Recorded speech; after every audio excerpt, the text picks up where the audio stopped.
প্রিয় দর্শক, আপনাদেরকে স্বাগত জানাই বিশেষ এই লাইভ শোতে। আমরা জানার চেষ্টা করব বাংলাদেশে হামাস এবং আল কায়দা বা অন্যান্য জঙ্গি গোষ্ঠী কতটা সক্রিয়, এর বাস্তবতা কি। রিসেন্টলি কিছু ঘটনা ঘটেছে, সেই ঘটনাগুলোর ফুটেজ দেখবো। যথারীতি এই আলোচনাটি আমাদেরকে বিশ্লেষণ করে বিস্তারিতভাবে বলবেন আশফাকুর রহমান। আশফাকুর রহমান একজন অ্যাক্টিভিস্ট, তিনি হিউম্যান রাইটস নিয়ে কাজ করেন। আশফাকুর রহমান ভাই, অনেকদিন পরে আপনাকে পেলাম। আপনাকে স্বাগত জানাই, ধন্যবাদ জানাই, কৃতজ্ঞতা জানাই আমাদেরকে সময় দেওয়ার জন্য। ধন্যবাদ আসাদ ভাই এবং শুভেচ্ছা দর্শক শ্রোতাদের।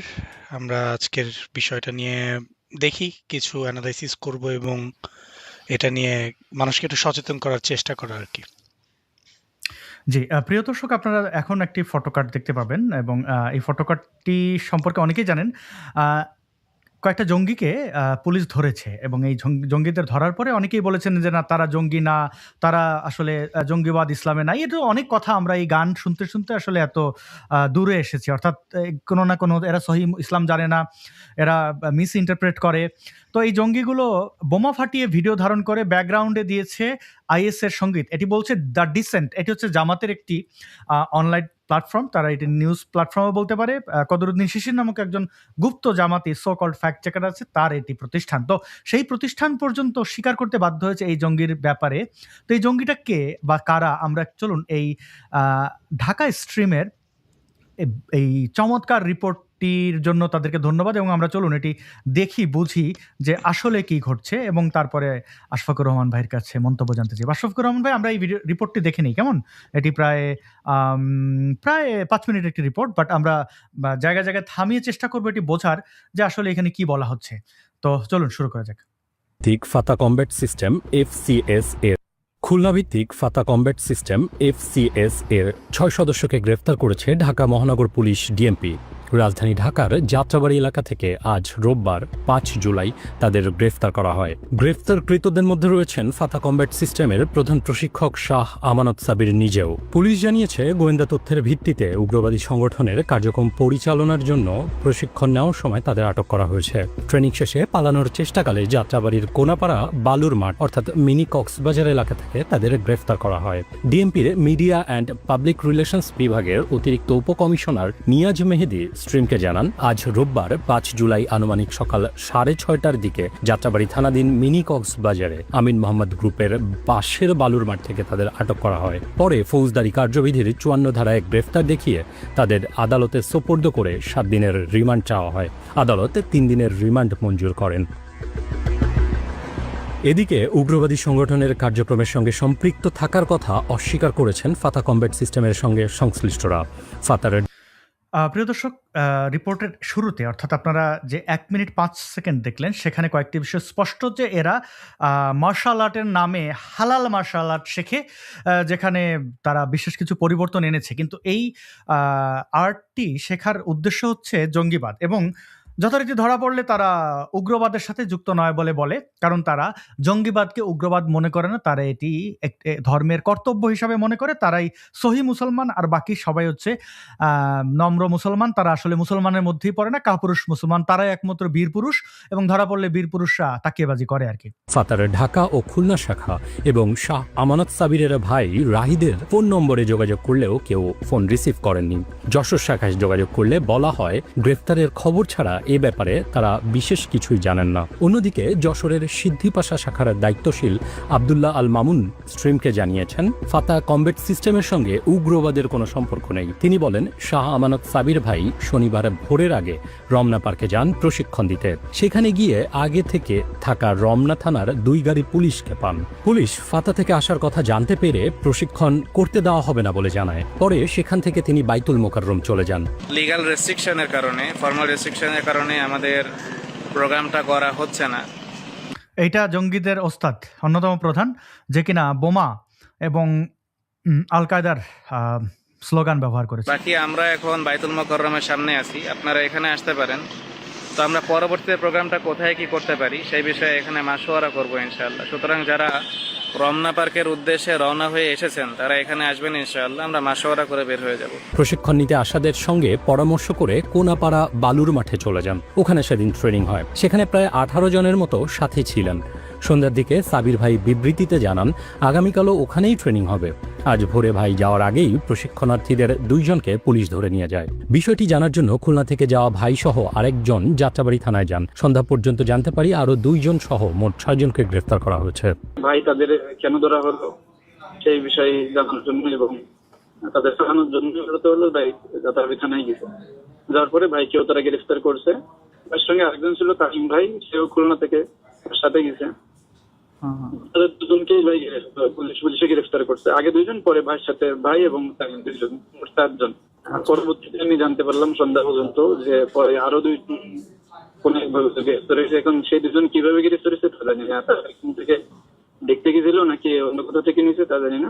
শাহ আমানত সাবিরের আটকের খবর দিয়ে ফাতার ফেসবুক পেজ থেকে একটি স্ট্যাটাস দেওয়া হয়। তাদের মুক্তির জন্য আওয়াজ তোলার আহ্বান জানানো হয় পোস্টে। একই সময় ওই পোস্টের কমেন্ট বক্সে সেই পেজ থেকে লেখা হয়, সকল আল কায়দা আইএস পন্থী ভাইয়েরা থানায় চলে আসেন। এই যে তারা লিখলো, পরে আবার এটা অস্বীকার করবে। 24 মিনিট ধরে এই লেখাটি ছিল, সকল আল কায়দা আইএস পন্থী ভাইয়েরা থানায় চলে আসেন। এরকম ঘোষণা আপনারা কিন্তু নিশ্চয়ই শুনেছেন। বিক্রমপুরী নামের একজন হারুন ইজার বা অন্যান্য জঙ্গি, তাদের ব্যাপারে একে একে আমরা আশফাকুর রহমান ভাইয়ের কাছ থেকে জানবো। তবে আপাতত এই রিপোর্টটি শেষ করি। এ ব্যাপারে জানতে চাইলে ফাতা কমব্যাটের ফেসবুক পেজের অ্যাডমিন আব্দুল্লাহ আল মামুন স্ট্রিমকে বলেন, ওই মন্তব্যটি আমাদের কোনো অ্যাডমিন করেননি। কিছু সময় পরে মন্তব্যটি পাওয়াও যায়নি। অ্যাডমিন প্যানেলের পক্ষে মন্তব্যটি কে করেছেন জানা সম্ভব কিনা জানতে চাইলে তিনি বলেন, অ্যাডমিনদের কেউ জানেন না মন্তব্যটি ঠিক কে করেছেন। ঢাকা মহানগর পুলিশের ওয়ারি বিভাগের উপকমিশনার ডিসি আহসানুল্লাহ সামি জানান, গ্রেপ্তার হওয়া ফাতা কমব্যাট সিস্টেমের 6 জন হলেন শাহ আমানত সাবির, মোহাম্মদ হোসাইন তানিম, মোহাম্মদ জুনায়েদ, আতাউল্লাহ শাহ, মোহাম্মদ আবিদুর রহমান ও মোহাম্মদ বাইজির। নাম প্রকাশে অনেক আতাউল্লাহ শাহ ছাড়া বাকি সবাই দেখুন, এদের বয়স কিন্তু খুবই কম, আতাউল্লাহ শাহ এবং বাইজিদ ছাড়া। তো সামনে টুইস্ট আছে, শেষ করি। কিছু counter terrorism and transnational crime CTTC বিভাগের স্পেশাল অ্যাকশন গ্রুপের একজন ঊর্ধ্বতন কর্মকর্তা স্ট্রিমকে জানান, গ্রেফতারকৃতরা সিটিটিসির হেফাজতে রয়েছে। পুলিশ ও গোয়েন্দা সংস্থার সংশ্লিষ্ট কর্মকর্তারা যৌথভাবে আগামীকাল থেকে জিজ্ঞাসাবাদ করবেন। জিজ্ঞাসাবাদ শেষে তাদের ব্যাপারে বিস্তারিত জানা যাবে। এর আগে আল জাজিরার অনুসন্ধানী টিমের সাংবাদিক জুলকারনাইন সায়ের এক ফেসবুক পোস্টে দাবি করেন, শাহ আমানত সাবির ও ফাতা কমব্যাট সিস্টেম বিস্তৃত নেটওয়ার্কে উগ্রপন্থীদের প্রশিক্ষণ দিয়ে থাকে। আফগান ফেরত উগ্রপন্থীদের সঙ্গে তাদের সম্পর্ক রয়েছে। বসিলাতে একটি দাতব্য প্রতিষ্ঠানের অর্থে আবাসন প্রকল্পের আড়ালে তারা তেহরিকে তালিবান পাকিস্তান টিটিপি এর জন্য সদস্য তৈরি করে এবং টিটিপির আদলে তেহরিকে তালিবান বাংলাদেশ টিটিবি গঠনের চেষ্টা করছেন। সায়ের পোস্টের প্রেক্ষিতে গত 24 মে খুলনায় সংবাদ সম্মেলন করে উগ্রবাদের সঙ্গে সম্পৃক্ত থাকার অভিযোগ অস্বীকার করে ফাতা কমব্যাট সিস্টেম। ওই সময় শাহ আমানত সাবির দাবি করেন, তারা ইসলামী মূল্যবোধের উপরে ভিত্তি করে এবং মিউজিক সহকারে মাথা ঝুঁকিয়ে সম্মান প্রদর্শনের প্রথাগত রীতি বর্জন করে মার্শাল আর্ট পরিচালন করে থাকেন। এই মিউজিক নিয়ে তাদের যে অনাগ্রহ সেটি তো প্রকাশ পায়। জাতীয় সঙ্গীত তারা গাইবে না, কারণ গান হারাম। নানাবিধ তাদের এই যে মৌলবাদ, জঙ্গিবাদ, এগুলোকে বৈধতা দেওয়ার জন্য নানান অজুহাত নিয়ে আসে। মজার বিষয় হচ্ছে, জুলকারনাইন সায়েরের কথা বলেছে, এ আরেক জঙ্গি। কিন্তু জঙ্গিতে যখন ক্ল্যাশ লাগে তখন তারা একে অন্যের তথ্য ফাঁস করে দেয়। যেমনটা আপনারা দেখেছেন পিনাকির সাথে তার এক সময় দোস্তি, পরবর্তীতে আবার মারামারি, ইলিয়াসের সাথে ভাইরা ভাই, তারপরে আবার চবর্গীয় ভাই, এগুলো ঘটতে থাকবে। কথা হচ্ছে এইখানে অর্থায়ন করা হচ্ছে চ্যারিটি অর্গানাইজেশনের নামে, অর্থাৎ দিন ও আখেরাতের খেদমতে যেসব প্রতিষ্ঠানে আপনারা টাকা দিয়ে থাকেন, যেমন আসুন্না ফাউন্ডেশন এবং অন্যান্য জঙ্গিবাদীদের পৃষ্ঠপোষক ফাউন্ডেশন, যেগুলোতে আপনাদের জাকাতের টাকা, লিল্লার টাকা দিয়ে থাকেন, সেগুলোই কিন্তু জঙ্গিবাদে ব্যবহৃত হয়। আপনার সন্তান, আপনার দেশ, আপনার সার্বভৌমত্বের বিরুদ্ধে তারা আপনার খেয়ে, মানে এরা লিল্লাখোর, যেমন আপনার খেয়ে আপনার সন্তানকে বলাৎকার করে মাদ্রাসা মক্তবে। এগুলো তো নিত্য নৈমিত্তিক ঘটনা, কোনো কিছুই আর এখন এগুলো অস্পষ্ট নয়। তবে আমরা রিপোর্টটি শেষ করি, পয়েন্টগুলো একটু মনে করার অনুরোধ করব।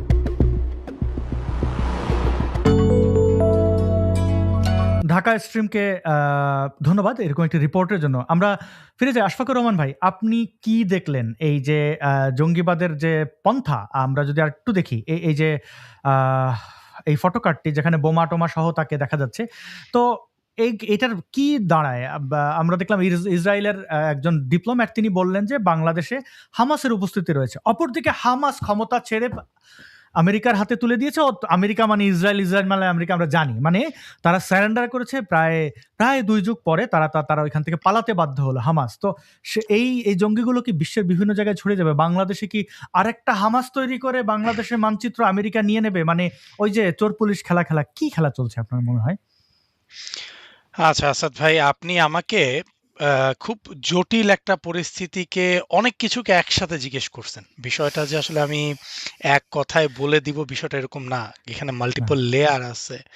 আপনি খেয়াল করে দেখেন, এখানে আপনি নিজেই বলতেছেন যে আহ, কদরুদ্দিন শিশিরের মতো লোক তার বিরুদ্ধে পোস্ট করতেছে, আবার হুম। জুলকারনাইন শাহের তাকে এক্সপোজ করতেছে, আবার আমরা জানি এগুলো আবার এক পন্থের কাছাকাছি একটা মানে গ্রুপেরও লোক। মানে হচ্ছেটা কি, তাই না? তো আশা করি আমার কথা ঠিক মতো পরিষ্কারভাবে একদম শোনা যাচ্ছে। পরিষ্কার। আচ্ছা, দর্শকরা আমাদেরকে জানাবেন, প্রিয় দর্শক আপনারা একটু আমি ইন্টারাপ্ট করি। আপনারা যে যেখান দেখছেন জানাবেন আমাদের শব্দ ঠিক আছে কিনা, এবং যদি মনে করেন যে শেয়ার করা উচিত, শেয়ার করবেন। কারণ আজকে এমন কিছু ইনফরমেশন আসছে যা হয়তো আপনিও জানেন না, বা আপনার কাছে এটা এখন গুরুত্বপূর্ণ না হলে এটা আমাদের সমাজ বাস্তবতার জন্য অবশ্যই গুরুত্বপূর্ণ। জি, আপনি কন্টিনিউ করুন আশফাকুর রহমান। আম, এই জিনিসটাকে বোঝানোর জন্য আমার আগে একটু মানে একটা প্রেমিস এবং একটা কনটেক্সট সেট করতে হবে দর্শকের জন্য। কারণ এই জিনিসগুলো আমরা সবাই জানি, বাট কোন জায়গায় মানে এটা হলো একটা হুজুরদের মতো আমি করব। সেটা হলো যে তাফসির জানতে হবে, এটা জানতে হবে, অনেক কিছু বলে না এটার মতো। কারণ কনটেক্সট এবং প্রিমাইসটা যদি আমরা না জানি, তাহলে আসলে আমরা সবগুলো তথ্য জানি কিন্তু কানেক্ট করতে পারবো না। সেটা হলো, আমি আমার আমার নিজের চ্যানেলের একটা রিসেন্ট ভিডিওতে এবং আগের কিছু ভিডিওতে এবং আপনার বিভিন্ন ভিডিওতে আমি মুসলিম ব্রাদারহুড নিয়ে অনেক কথাবার্তা বলতাম। মুসলিম ব্রাদারহুড কি করছে, মূলত এই ধরনের জিনিসগুলো কোত্থেকে আসতেছে। দেন আপনার ভিডিওতে আমি বেশ কয়েকবার বলছি, যতটুকু না আমি এনায়েতুল্লাহ আব্বাসীকে নিয়ে উদ্বিগ্ন, তার চেয়ে বেশি আমি আহমদুল্লাহ বা সালাফি ওয়াহাবিদেরকে নিয়ে উদ্বিগ্ন। এটার কিছু কারণ আছে। তো প্রেমিসটা হলো, ওয়ার্ল্ডে আমরা আইএসএস বলতে যেই অর্গানাইজেশনটাকে জানি, আসলে আইএসএস বলে তো কোনো অর্গানাইজেশন ইনিশিয়ালি এটা আইএসএস না, এটা ইসলামিক স্টেট। এটা হলো বিদেশিদের দেয়া নাম। প্রথমে এটার নাম দেওয়া হয়েছিল মানে স্টেট অফ ইরাক, তারপর এটাকে নাম দেওয়া হয়েছিল Islamic state of Iraq and Levant, ISIL. পরবর্তীতে যখন তারা সিরিয়া দখল করে নেয়, তাদের নাম দেওয়া হয় is, Islamic state of Iraq and Syria. Actually ওদের আসল নাম হলো দায়েশ। ওরা নিজেদেরকে এই নামেই ডাকে এবং ওদেরকে আঞ্চলিকভাবে এই নামেই ডাকা হয়। আমরা আইএস এটা ওইটা অনেক কিছুই বলি, ওদের নাম হলো দায়েশ। আমরা যদি আমেরিকা এবং জয়েন্ট ফোর্স ইনক্লুডিং রাশিয়ার আইএসএস নিধনের যে অপারেশনগুলো জানি, ইরাক এবং সিরিয়াতে যেটা হয়েছিল, এবং বাশার আল আসাদের কিন্তু ক্ষমতায় আসার পেছনে অন্যতম একটা কারণ ছিল সে আইএসএস নিধনের ক্ষেত্রে কাজ করেছে। আবার ওদিকে যদি আমরা দেখি যে পাশমার্গা নামে একটা কুর্দিশ ফোর্স আছে, যারা এখন আবার ইরানের বিরুদ্ধে কাজ করতে চায়, এরাও আইএসএস নিধনে অনেক ভালো কাজ করেছে। তো এই আইএসএস কোথায় চলে গেল? ইরাক আর সিরিয়াতে তো এখন ওরা নাই। এই প্রশ্নটা কি আপনারা কেউ করেন কিনা? কারো কি জানতে ইচ্ছা করে কিনা আইএসএস কি নাই হয়ে গেছে পৃথিবী থেকে? না, আইএসএস নাই হয় নাই। এই আইএসএস এখন পান্টল্যান্ড নামে একটা জায়গা আছে সোমালিয়াতে, সেখানে চলে গেছে এবং সেখানে তাদের আল কার্রার নামে একটা অফিস খোলা হয়েছে। যারা আমরা গ্লোবাল টেরোরিজম, যেহেতু বাই প্রফেশন আমার কাজ risk management and security management, সেই কারণে আমাদের এগুলো মানে মনিটর করতে হয়। যারা নিয়মিত টেরোরিজম মনিটরিং এর সাথে থাকেন, গ্লোবাল ওয়াচের সাথে কাজ করেন, তারা অনেকেই বিষয়টা জানেন যে আল কার্রার হলো ওদের এশিয়া এবং সাউথ এশিয়া রিলেটেড যে রিজিওনাল অফিস। এবং তারা কিন্তু বর্তমানে যেইভাবে আপনারা যদি আইএসএস এর রিক্রুটমেন্ট সম্পর্কে একটু আইডিয়া রাখেন, আমি একটু কনটেক্সট এবং প্রেমাইসটা বলছি যেন পরবর্তীতে এরা কেন কিভাবে কি হলো এটা আমি বলতে পারি, মানে আপনারা বললেই বুঝে যান। তো ফরেন অপারেটিভ যখন আপনাকে ডিল করতে হয়, বিশেষ করে আপনি যখন রিমোটলি অপারেট করবেন, তখন বেশ চ্যালেঞ্জিং পার্ট হলো ফার্স্ট অফ রিক্রুটমেন্ট। আপনাকে বিভিন্ন কন্টেন্ট ক্রিয়েট করতে হবে, আপনাকে নিয়মিত মোটিভেশনাল ভিডিও বানাতে হবে, দেন আপনাকে আবার একটা লোকাল নেটওয়ার্কও রাখতে হবে যেটার মাধ্যমে আপনি লোকাল রিক্রুটমেন্ট হায়ার করবেন। যারা এইচআর প্রফেশনাল আছেন, তারা আপনারা দেখেন, আপনারা যখন রিজিওনাল অফিস থেকে লোকাল অফিসের রিক্রুটমেন্ট করেন, ঠিক যেই মডালিটি আপনারা ইউজ করেন, এরাও ঠিক কাছাকাছি এরকম একটা মডালিটির মাধ্যমে রিক্রুটমেন্ট করে। তো সেই সকল রিক্রুটমেন্টের কারণে কিন্তু ওদের ক্যাম্পেইনিং ম্যাটেরিয়াল আছে। তার মধ্যে তাদের অন্যতম আমরা বিভিন্ন ভিডিও, তারপর প্রমোশনাল বিভিন্ন ধরনের লিফলেট, একসময় লিফলেট এবং বই ছিল। মনে আছে কিনা? আগে জঙ্গি ধরলে সাথে বই পাওয়া যাইত। এখন কিন্তু জঙ্গির সাথে আপনি বই পাবেন না। কারণ এগুলো এখন ডিজিটাল কনটেন্টে চলে গেছে। তার পাশাপাশি তারা কিন্তু বর্তমানে এটা অনেকদিন ধরেই ছিল। আমরা সারা জীবন ইসলামিক গানকে কি শুনে আসছি? হামদ, নাত, তাই না? নাথ। হামনাত, হুম। হামনাত, হামদ এবং নাত। হামদ হলো আল্লাহর প্রশংসা করে যেটাকে গাওয়া হয় সেটাকে হামদ বলা হয়। রাসূলকে প্রশংসা করে যেটা গাওয়া হয় সেটাকে নাতে রাসূল বলা হয়। এইটাই হলো হামদ আর নাতের পার্থক্য। কিন্তু এর বাইরে একটা জিনিস এখন দেখবেন বাজারে খুব চলে। খুব মানে শিক্ষিত লোক মনে করেন লন্ডনে ব্যারিস্টারি পড়ে। সে তার গল্প শোনাচ্ছে। বিমানে যাওয়ার সময় চোখটা বুজে এসেছে, তখন কানে হেডফোন লাগিয়ে দুটো নাশিদ শুনলাম। এই হলো সেই নাশিদ। এই নাশিদ হলো সালাফি জিহাদিসদের অন্যতম একটা অফিসিয়াল মিউজিক। এই মিউজিকে ওরা মূলত খুবই প্রভোকেটিং ল্যাঙ্গুয়েজ ইউজ করে এবং সেটার মাধ্যমে আহ, মানুষজনের ওই যে বলে না, মিউজিক তো আসলে মানে মানুষের ভিতরে একটা স্পন্দন তৈরি করে। যারা মিউজিক্যাল হারমোনি বা মিউজিক্যাল গ্রামারটা বুঝবেন, সেটার মাধ্যমে মানুষজনকে ওই মোমেন্টগুলোতে এক্সাইট করে। তো এবার আসেন, এই যে রিক্রুটমেন্ট হচ্ছে বিভিন্ন জায়গায়, এগুলো কিভাবে হচ্ছে? এই টিটিপি থেকে টাকা, আপনার সব জিনিসই বুঝতে হবে। এই সব কিছুর পিছনে কিন্তু ফান্ডিং এর ব্যাপার আছে। এই ফান্ডিং মানে কেউ আপনি কি চাইলে আজকে নিজেকে ধরেন দাবি করতে পারবেন যে আমি আইএসএস, আমাকে টাকা দাও, আপনাকে দিবে টাকা? না। আপনাকে কিন্তু আপনি যে একজন ক্যাপাবল আইএসএস, আপনি যে টেরোরিজমের কাজ বা অপারেশন ক্যারি আউট করতে পারবেন, তার জন্য আপনারও কিন্তু নিজের কিছু নিজেকে বিক্রি করতে হবে। আমি সোজা বাংলায় মার্কেটিং এর ভাষায় বলি, আপনার নিজেকে বিক্রি করতে হবে। এবং এদের কিন্তু মানে এই টেরোরিস্টদের ভাষায় এটার নাম আছে, এটাকে বলা হয় বায়াত করা। আপনারা যারা এই জিনিসগুলো, হ্যাঁ হ্যাঁ, আমি আমি এগুলো নিয়ে একাডেমিক্যালি পড়াশোনা করি বলে আমি একদম ধরে ধরে টার্মগুলো বলতে পারতেছি। এটাকে বলা হয় বায়াত করা। আপনার কিন্তু বাংলাদেশ অনেক যারা এগুলোর সাথে গুপ্তভাবে জড়িত, এরাও আমাদের ভিডিও দেখে, তারা কিন্তু বুঝবে আমি what I am talking about. So আপনাকে Sure. এটা বায়াত করতে হয়। বায়াতটা কিভাবে? আপনাকে বিভিন্ন রকমের টাস্কের মতো, এর আগে আমি জানি না, আপনারা ব্লু হোয়েল নামে একটা গেম ছিল, বাচ্চা কাচ্চাদেরকে বিভিন্ন Sure. রকমের প্রথমে ছোট ছোট টাস্ক দিত অনলাইনে। তারপর একসময় লাস্ট টাস্ক হলো তুমি কোথাও থেকে হাই প্লেস থেকে জাম্প করে মরে যাবা। তো এই সেম সাইকোলজিটা, আপনারা যারা সাইকোলজি বুঝেন, এই সাইকোলজিক্যাল যে রিওয়ার্ড এন্ড পানিশমেন্ট, এটা একটু একটু করে কন্ডিশনিং করে, একটু করে রিওয়ার্ড করে, একটু করে আহ, আপনাকে ছোট কাজ দেয়, প্রথমে ইজি অ্যাচিভেবল কাজ দেয়, তারপর আপনাকে সেন্স অফ অ্যাচিভমেন্ট নিয়ে আসে, তারপর আস্তে আস্তে আপনার বাউন্ডারি বাড়ায়, আপনাকে আবার কিছু রিওয়ার্ড দেয়, আপনি কিছু মানি পান, বাহবা পান। আপনার যে হ্যান্ডেলার থাকে, এই হ্যান্ডেলারের নাম রাহবার হইতে পারে, বুঝেন? কিন্তু এগুলা কিন্তু টার্ম আছে। এগুলার একদম আমরা যারা সিকিউরিটি অ্যানালিস্ট, আমরা আমাদের ভাষায় বলি হ্যান্ডেলার, কিন্তু ওদের ভাষায় কিন্তু এটা রাহবার। ওদের এগুলো নিজস্ব টার্মিনোলজি আর নিজস্ব জার্গনে। সেই রাহবারের কাছে কিন্তু এগুলো ক্যাম্পেইন দিতে হয়। এবার আসেন, আপনি যেই ঘটনাটা ঘটছে এই অ্যারেস্টের পরে, সবকিছুই তো দেখাইলেন, তারপরে কিছু ঘটনা ঘটছে, সেই ঘটনাগুলো আমি এখন বলি। আমি তো আগে প্রিমাইজিং কনটেক্সট সেট করে নিলাম। এদেরকে অ্যারেস্ট করার পর বাংলাদেশের সোশ্যাল মিডিয়া ভরে গেল যে ভাই দাড়ি টুপি পরে ইসলামিক লেবাসে মার্শাল আর্ট করা কি দেশে আইনগতভাবে অবৈধ হয়ে গেছে? ভাই, বাংলাদেশে কি দাড়ি টুপিওয়ালা মার্শাল আর্ট করা লোক এই সাবের প্রথম? এর আগে কেউ করে নাই? কই, কেউ তো অ্যারেস্ট হয় নাই। এই জায়গাটায় সম্পূর্ণভাবে ভিকটিমহুড এবং ইসলামোফোবিয়া নামক যে কার্ডটাকে মিসইউজ করা হয়, সেই মিসইউজটা করে সেই কার্ডের মানে 100% অ্যাবিউজের মাধ্যমে তারা ভিকটিম প্লে করে পুরো সোশ্যাল মিডিয়ায় ছয়লাভ করে ফেললো। কেন? কারণ জেনারেল পাবলিক যারা এই জিনিসগুলো অ্যানালিটিক্যালি বোঝে না এবং এই যে সিমটমগুলোকে যারা ডায়াগনোজ বা আইডেন্টিফাই করতে পারে না, এগুলো কিন্তু কিছু টেরোরিজম আইডেন্টিফায়ার আছে। আপনি হুম। অনেক কিছু দ্বারা কিছু লক্ষণ দিয়ে বুঝবেন যে প্যাটার্নটা কি। এবং এইভাবে আমরা কিন্তু গ্লোবাল প্যাটার্ন এবং ট্রেন্ড অ্যানালাইসিসের মাধ্যমে আমরা বলতে পারি কোন দিকে কে যাচ্ছে, কোন লোকটা কোন আইডিওলজির সাবস্ক্রাইবার হবে। এগুলো কিন্তু একাডেমিক্যালি করা হয়।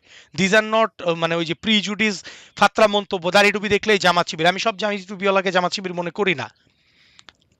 তো যাই হোক, তো এই যে গ্রুপটা, এই গ্রুপটা কিন্তু এদেরকে ধরার পরে যারা আমাদের সিটিটিজিতে কাজ করে, যারা প্রফেশনাল ল এনফোর্সমেন্টে কাজ করে, তারা কিন্তু এগুলো নিয়ে তারাও কিন্তু যথেষ্ট পড়াশোনা ঘাটাঘাটি করে। আর এখন এটা হাসিনার পুলিশ না যে আপনি একটা মানে ফালতু কথা বলে দিবেন। বুঝতে হবে এই কাউন্টার টেররিজমে বর্তমানে যারা কমান্ড লিডারশিপ আছে এদেরকে ইন্টারিম গভর্নমেন্টের সময়ই বসানো হয়েছে। ইউনূস সরকার এসে এখনো খুব বেশি, সরি বিএনপি সরকার এসে খুব বেশি চেঞ্জও করে নাই। কাহিনীটা হলো এরা এসে অনেকদিন ধরে এই গ্রুপটা নিয়ে প্রবলেম করতেছিল এবং বাংলাদেশে ওয়ার্ল্ড কাপের টাইমে যেহেতু আপনি দেখবেন জসিমউদ্দিন রাহমানি তারপর এই যে বিক্রমপুরী আর এদেরকে কিন্তু ওই যে যখন ওই যে সবাইকে ছেড়ে দিল না ইউনূস হুম, জেলখানা থেকে চিহ্নিত জঙ্গিদেরকে যাদের সাথে আসলে কোনো রাজনৈতিক রেষারেষির সম্পর্ক না, বিএনপি পন্থী দেখে মানে মানে ভয়েস অফ ডিসেন্ট দেখে ঢুকায় ফেলছে এরা ছাড়া যারা একদম চিহ্নিত সন্ত্রাস তাদেরকেও কিন্তু ছেড়ে দেওয়া হয়েছে। অনেকে আবার জেল গেটের ভাঙচুর করে জেল গেট থেকে অনেককে মানে বের করে নিয়ে আসা হয়েছে। এই পার্টিরা বাজারে ছড়াই গেছে।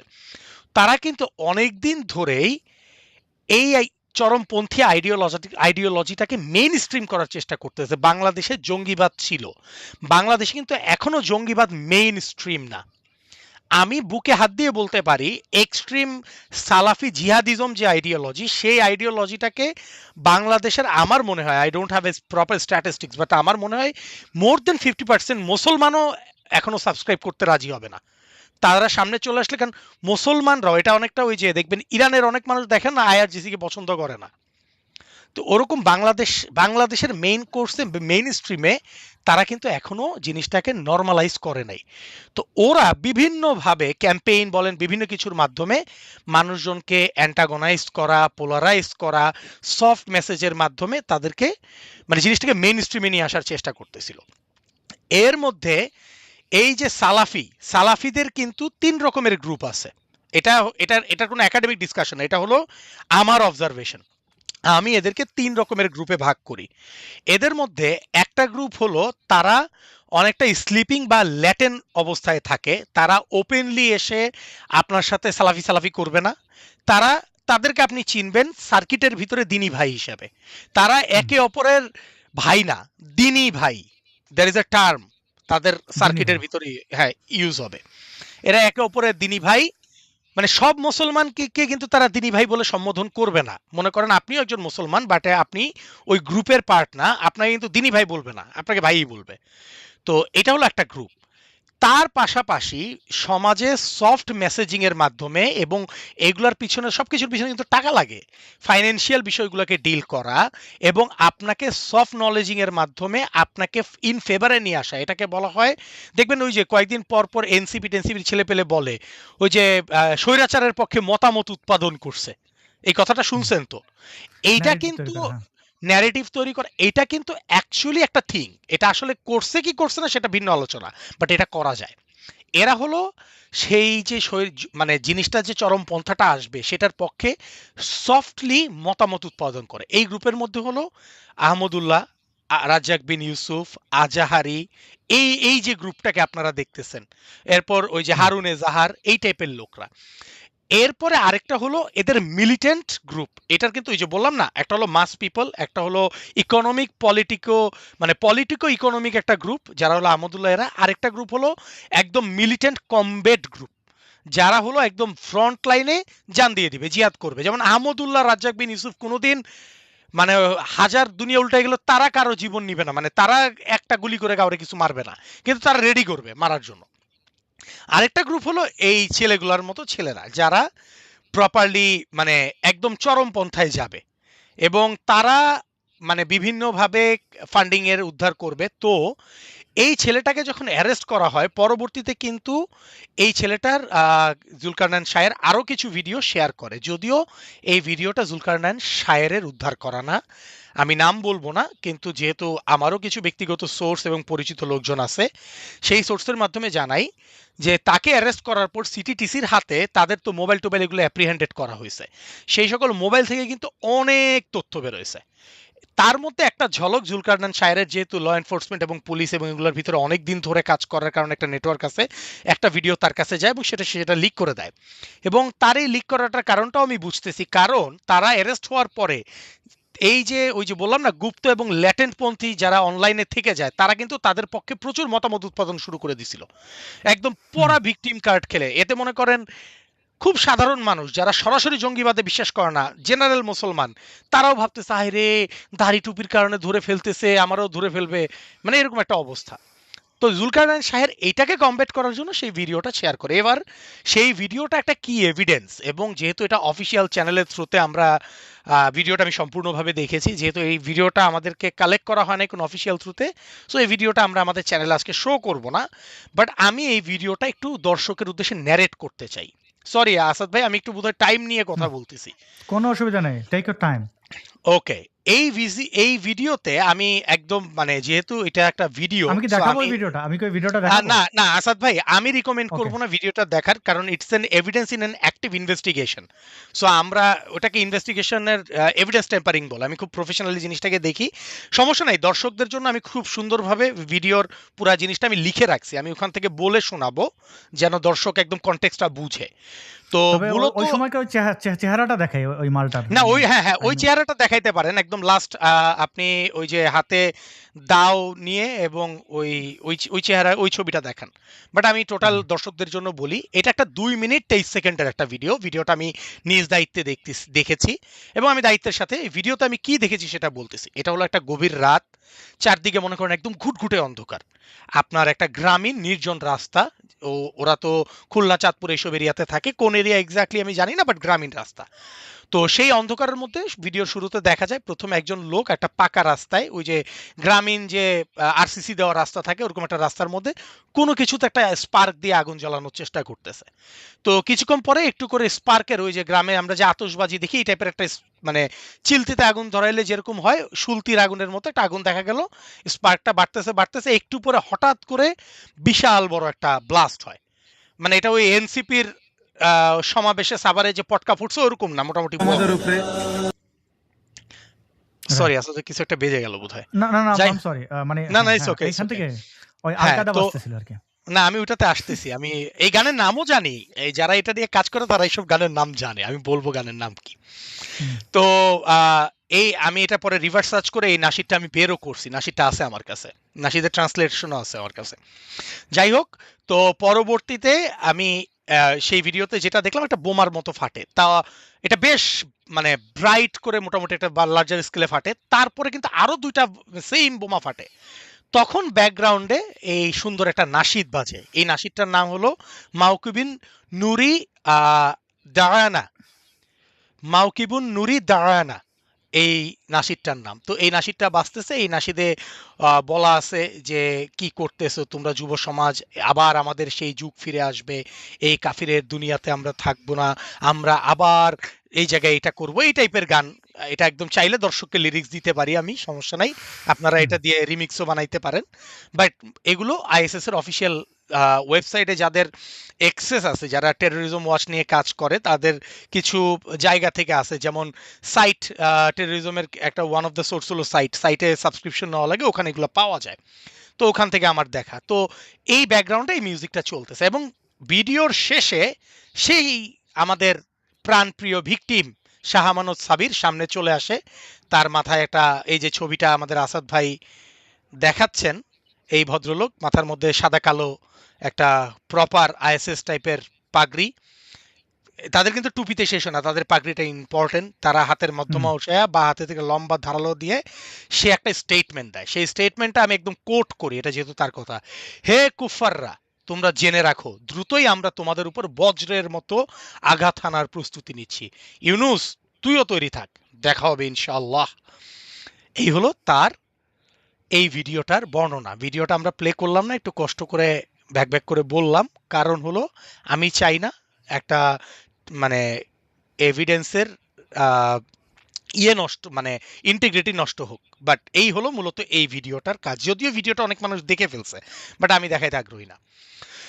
তো এরপরে তার মোবাইল থেকে এই ভিডিওটা তো তৈরি হয়েছে, জুলকারনাইন শাহের এই ভিডিও দিছে, এই ভিডিওটা কিন্তু এক জায়গায় গেছে যেটা জুলকারনাইন শাহের মানুষকে জানায় নাই, বা আমরা জানি এই ভিডিওটা কিন্তু সে শুধু করে না, এই ভিডিওটা সে এক জায়গায় সেন্ড করছে। এই ভিডিওটা সে কোথায় সেন্ড করছে? এই ভিডিওটা সে তার রাহবারকে সেন্ড করছে, অর্থাৎ তার হ্যান্ডলারকে সেন্ড করছে। কেন হ্যান্ডলারকে সেন্ড?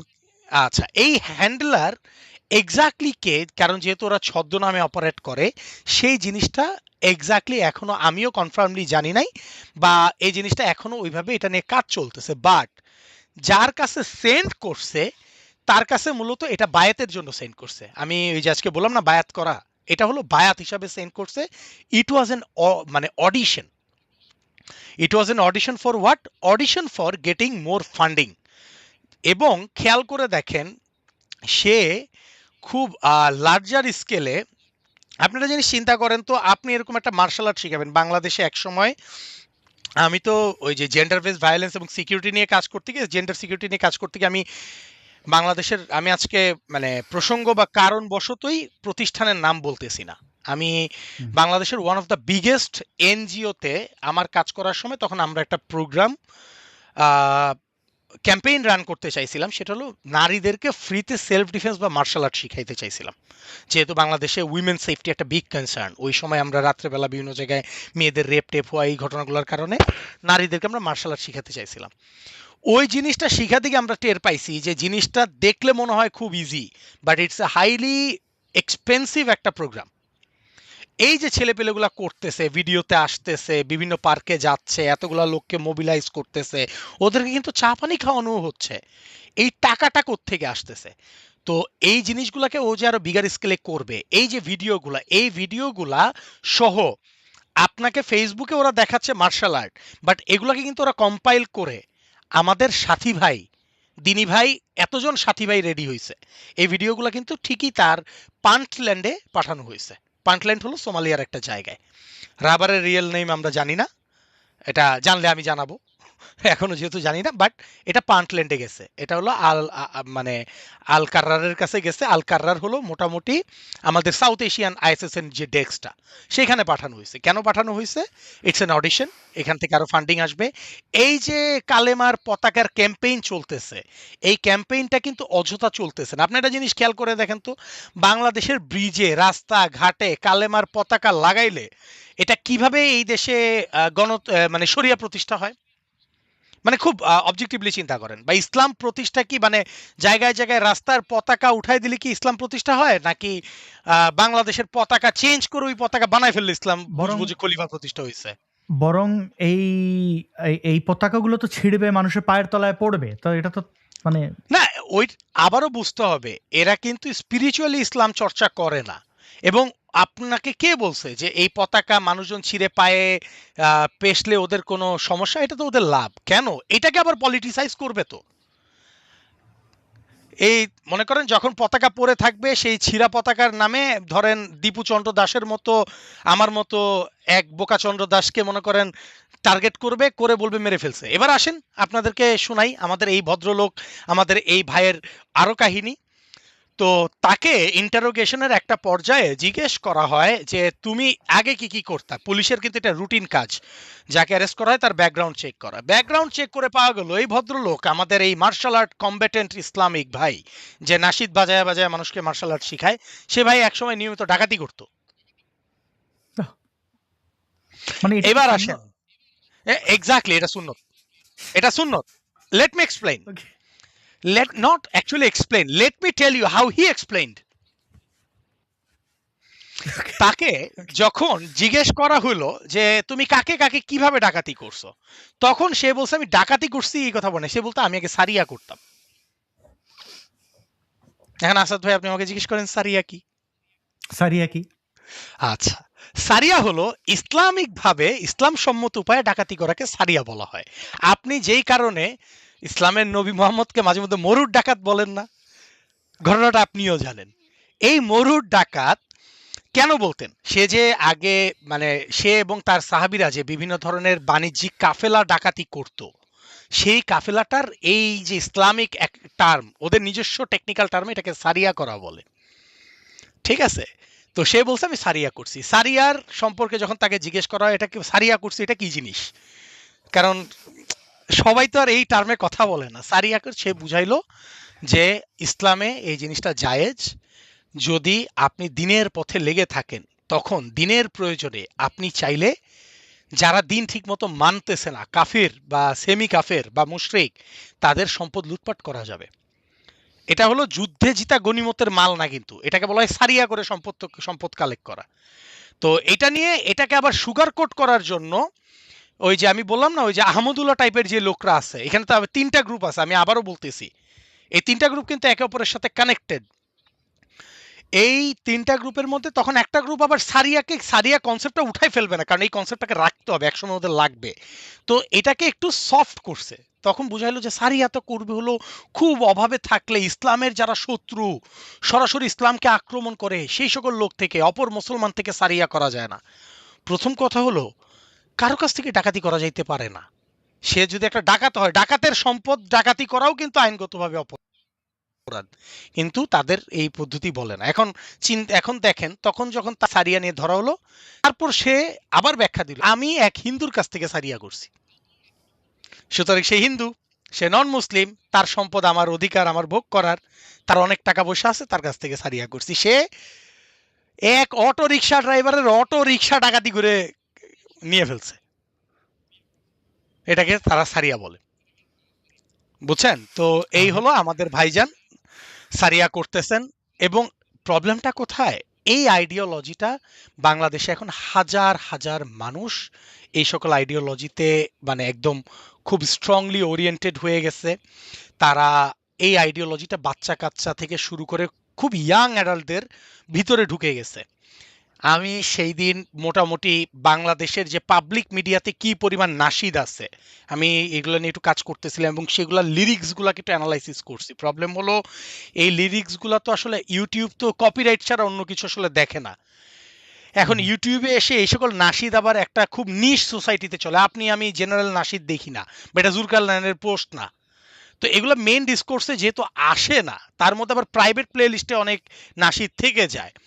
তো এই যে টেরোরিজম মানে ইনসাইটিং মানে বিশাল বিশাল 5 মিনিট 6 মিনিটের গান চলতেছে, এগুলো কিন্তু রয়ে যাচ্ছে এবং এগুলো প্রচুর মানুষকে র্যাডিক্যালাইজ করতেছে। এবং এই ন্যারেটিভটাতে আমি দর্শকদের সচেতনতার জন্য বলি, বিশেষ করে আপনাদের যাদের সন্তান আছে, ছোট ভাই আছে, ছোট বোন আছে, মনে রাখেন এখানে কিন্তু শুধু পুরুষরা না, পুরুষরা মিলিটেন্ট কম্ব্যাটেন্ট রোলে দেখতেছে, কিন্তু মনে রাখেন এরা যারা আইএসএস হয় এরা কিন্তু তাদের পার্টনারকে সহ হয়। কেন বলতেছি? এরা এতটা কমিউনাল, এরা যে এদের সোসাইটি, এরা কিন্তু বিয়েও করে এদের এই দিনী ভাই বোনের, মানে দিনী ভাইয়ের মেয়ে ছাড়া বিয়ে করে না।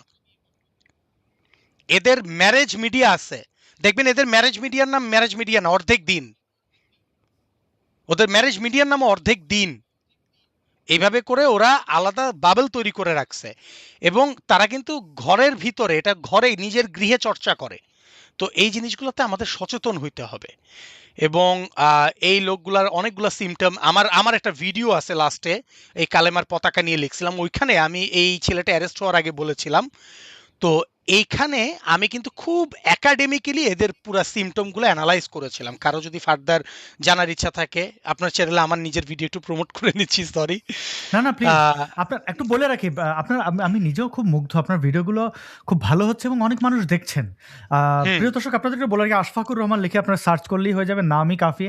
মানে আপনি ইউটিউবে সার্চ করলে পাবেন চ্যানেল, ফেসবুকে ওনার প্রোফাইল পাবেন এবং ডেসক্রিপশনে দেওয়া রয়েছে, এই ভিডিও ডেসক্রিপশনে আশফাকুর রহমান ভাইয়ের লিঙ্ক দেওয়া রয়েছে। জি ভাই, আপনি কন্টিনিউ করেন। এবং ওখানে আমি কিন্তু একাডেমিক্যালি এই সিমটমগুলো, তখনও কিন্তু এই ছেলেটা অ্যারেস্ট হয় নাই, তো আমি বেশ কয়েকদিন ধরে কাজ করতেছিলাম বলে আমি ওটা নিয়ে বেশ একাডেমিক্যালি অ্যানালাইজ করে সিমটমগুলো তুলে দিছিলাম। তো আমি আজকে এই ঘটনাটা ঘটার পর আমি ইচ্ছা করে কোনো ভিডিও বানাই, আমি কোনো কথা বলতেছিলাম না, কারণ I was literally observing and I was waiting for something concrete. আমি আমার ট্রেন্ড অ্যানালাইসিস এবং আমি আমার অ্যাসেসমেন্ট থেকে টের পাচ্ছিলাম এরা, এই কম্বেটের ভিডিও তো আমি অনেকদিন ধরেই দেখতেছি, আমি টের পাচ্ছিলাম এরা ওই গোত্রের এই গ্রুপটা, কিন্তু কংক্রিট জিনিস পাওয়া পর্যন্ত ওয়েট করতেছিলাম। ইভেন ওদেরকে নিয়ে অ্যারেস্ট হওয়ার পর আমি কথা বলি নাই, কিন্তু আজকে যখন আপনি আমাকে বললেন যে আসলে কথা বলা যাবে, আমি বলছি হ্যাঁ কথা বলা যাবে। It was not only about that I am available, I am also having that concrete base, যে এই জিনিসটা নিয়ে কথা এখন বলা যায় কনফার্ম, মানে উইথ সার্টেন মানে কনফার্মেশন। তো এই জিনিসগুলো কিন্তু ওদের পুরো আচরণ এবং এই গ্রুপটার প্যাটার্ন মিলেছে। এখন আসেন এই জায়গাটাতে, ওরা প্রথমে চাইছিল ভিকটিমহুড বা ভিকটিম কার্ড প্লে করে আপনার এই বিষয়টাকে একটু পাবলিক সেন্টিমেন্ট বা ডিসকোর্স রেডি করে, যেহেতু বাংলাদেশে এখন একটু law and order politically compromised, বাংলাদেশের ল অ্যান্ড অর্ডার কিন্তু একটু পলিটিক্যালি কম্প্রোমাইজ। সিটিটিসি অনেক কষ্ট করে ধরছে, কিন্তু মনে করেন একটু পাবলিক যদি ওই যে ইসলামপন্থীরা একটু ভালো করে খেপে যায়, দেখেন ওরা কিন্তু নিজেরা পোস্ট করছে, আইএসএস এবং আল কায়দা পন্থী ভাইরা আসেন থানায়, যখন এটা থানায় ছিল ওরা, তখন ওরা কিন্তু থানা থেকে ওদেরকে উদ্ধার করে নিয়ে যেতে চাইছিল, এবং পরবর্তীতে এর মধ্যে পুলিশ খুব স্মার্টলি হ্যান্ডেল করছে, ওদেরকে মানে থানা থেকে সিটিটিসি ট্রান্সফার করে ফেলছে, ওদের কিন্তু আর থানা ভরাট করতে পারে না। যখন দেখছে ওদের এখতিয়ারের বাইরে চলে গেছে, তখন কিন্তু এই যে ফাতা কমব্যাট সিস্টেমের অ্যাডমিন বলতেছে এটা আমরা করি নাই। এবার আসেন, ওরা বলতেছে আমাদের অ্যাকাউন্ট হ্যাক করছে। এবার চিন্তা করেন তো, ওদের এগুলো হলো এনসিপি টাইপের কথাবার্তা, শিবির টাইপের কথাবার্তা। আমার অ্যাকাউন্ট, ওই যে দেখেন না জামাতের আমির নারী বিদ্বেষী পোস্ট দিয়ে পরে বলে আমার অ্যাকাউন্ট হ্যাক হইছে বলে না, ওই যে এটা তো ওদের একদম এগুলো শুরু করছিল ওই সাইদি, এবং এরপরে একটা নাম ছিল, ছেলেটার নাম কি যেন, এগুলো এডিট করা যায়, ওই যে একটা ছেলে কি যেন নাম, ওই ব্যবসার আমি আমি সমস্যা, ওর এগুলো নাম এডিট করা যায়। হ্যাঁ, আসান আলী পরাগী না, পেয়ার পেয়ার পেয়ার, ইয়েস। হ্যাঁ হ্যাঁ, সরি আমি পরাগী বলতেছিলাম, সরি। হ্যাঁ হ্যাঁ, মনে আছে আমার। কিন্তু এদের এই জিনিসগুলো কিন্তু খুব বিচ্ছিন্ন ঘটনা না এদের। আমি আবারও আজকে বলতেছি, আপনারা যদি মুসলিম ব্রাদারহুড ডক্ট্রিন বুঝেন, এখানে এসওপি করা আছে, স্ট্যান্ডার্ড অপারেটিং প্রসিজিওর। আপনার যখনই দেখবেন কোনো একটা প্রবলেম, তখনই সেটাকে ডিজোন করে ফেলতে হবে, এটা ওদের একদম টেক্সট বুকে লেখা আছে। ওই অ্যাকশনকে ডিজোন করে ওই লোকটাকেও ডিজোন করে দিতে হবে। আপনাকে বুঝতে হবে কেন কদরউদ্দিন শিশির তাকে ডিজোন করে দিচ্ছে। আপনার এই প্রশ্নের উত্তর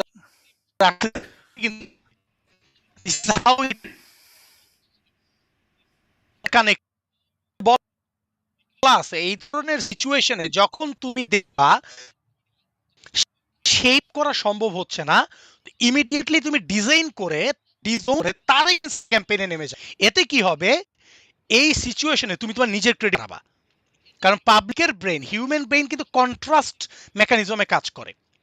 ধরেন ডিসেন্ট বা এরা যেহেতু পাবলিক বুঝে গেছে, বাংলাদেশের পাবলিক, যে এই শালা আসলেই জঙ্গি। কারণ আমি কিন্তু পরবর্তীতে ওদের মাস ক্যাম্পেইনের পরে কিন্তু আমি কিন্তু আবার মাস পিপলের ওপিনিয়নের যে শিফটটা, প্যারাডাইম শিফটটা হচ্ছিল, এটাও আমি ফলো করছি। মানুষজন কিন্তু এখন এদের পক্ষে যারা কথা বলতেছে তাদেরকেও ধরে ধরে বলতেছে এই তোরাও জঙ্গি, তোদেরকেও ইন্টেলিজেন্সে ধরায় দেওয়া উচিত, পুলিশকে ট্যাগ করতেছে যে এই দেখেন এদের পক্ষে এরা এইগুলা। তারপরেই দেখবেন যে কদরউদ্দিন শিশির থেকে শুরু করে সবাই এদের বিরুদ্ধে চলে গেছে, এবং শুধু এরা না, বিক্রমপুরী এর বিরুদ্ধে চলে গেছে। বাংলাদেশের অন্যতম মানে terrorism soft terrorist producer Adnan নামে এক ভদ্রলোক আছে, আপনি সে নিজেকে দায়ী দাবি করে। মনে রাখবেন এই যে দায়ী, এই অ্যাপয়েন্টমেন্টটা কিন্তু এদের ওই যে মানে Adnan, economy socio political. Asif আদনানের কথা বলছেন যে হ্যাঁ হ্যাঁ, আমি আসিফ আদনানের কথা লিখছে, ও নিজে নাস্তিক, এটা আসলে ওর ব্যবসা। যেমনটা এই যে আপনি দেখেন রকমারির ওনার যেটা, ওইটা দাঁড়িয়ে রাখছে, ও নাস্তিক। মানে আহমদুল্লাহ যেমন, আজহারি যেমন। এখন মুসলমান বন্ধুরা ভাববে যে আমরা কি করে জানি, আমরা না জানলে আপনি জানেন কে নাস্তিক আর কে না। এক মিনিট, আপনাকে কে বলছে যে আইএসএস এর টপ লিডারশিপও খুব আস্তিক? That's true. শোনেন ভাই, কোশ্চেন। আমি আমি আমি একদম মানে এটা অনেকটা কনভিকশনের সাথে বলতে পারি, দুইটা লোক পৃথিবীতে নাস্তিক আছে, মানে দুই ধরনের। একটা হলো আমার আপনার মতো যারা এটা বিরুদ্ধে কথা বলে, আর আরেকটা হলো যারা এটাকে ওয়েপনাইজ করে ব্যবসা করে। ওরা দুই পার্টি জানে। প্রফেট মোহাম্মদ ভাই তার তো এই ভেঞ্চারটার ফাউন্ডার সিইও তো সেই ছিল, রাইট, এক্স্যাক্টলি ফাউন্ডিং সিইও সে। এই ভেঞ্চারটা খুলছে সে, বাকিরা তো পরে ফ্র্যাঞ্চাইজি নিছে পরে। আসিফ আদনানের ব্যাপারটা বলছিলেন আপনি যে বলছিলেন মানুষ ওদেরকে প্যাদানি শুরু করছে। তো আপনি যদি একটু খেয়াল করেন, আমি একটা ভিডিও দেখাই। এই ভিডিওটা খুব জরুরি। কেন জরুরি? এই জামশেদ মজুমদার নামের একটা লোক আছে। তো জামশেদের কাজ কি, সে আগে হানি নাটস বেচে। সে হলো না না, সে হলো সালাফির ইকোনমিক ফান্ডিং রেজিং এর গ্রুপ। ও আছে না, তারপর নেচুরো আছে, এগুলারা আছে। এরা মাশাআল্লাহ আলহামদুলিল্লাহ এই গ্রুপ। জি, এবং অনেকে বলবেন যে হানি নাটস কি। এখন ভাই এটা কেমনে বোঝাবো? এটা ইসলামিক ভায়াগ্রা, বুঝছেন? সোজা বললেন, কাজ হয় না কিন্তু মানে এটা বিক্রি হয় আর কি, খুব ভালো ইসলামিক, আলহামদুলিল্লাহ এরকম আর কি। তো হাতে সেতি গেছে, কিল্লে সেচ্ছে, আর্জেন্টিনা জিতছে। জেতার পরে কেন আর্জেন্টাইন ফ্যানরা মিছিল করেছে, তো সে এখানে একটা বক্তব্য দেবে, দেখেন। এই হলো খেলাধুলায় ধর্ম বাদ দেওয়া ছেলেদের ফতোয়া দেওয়া ছেলেগুলোর কাণ্ড। রাত 12:32 ছোট বাচ্চারা ঘুমাচ্ছে, তারপর হচ্ছে বৃদ্ধরা ঘুমাচ্ছে, কত মানুষ ঘুমের ওষুধ খেয়ে ঘুমাইছে, মানে কত মানুষ কত কিছু করে ঘুমাইছে, কিন্তু এই উন্মাদনা।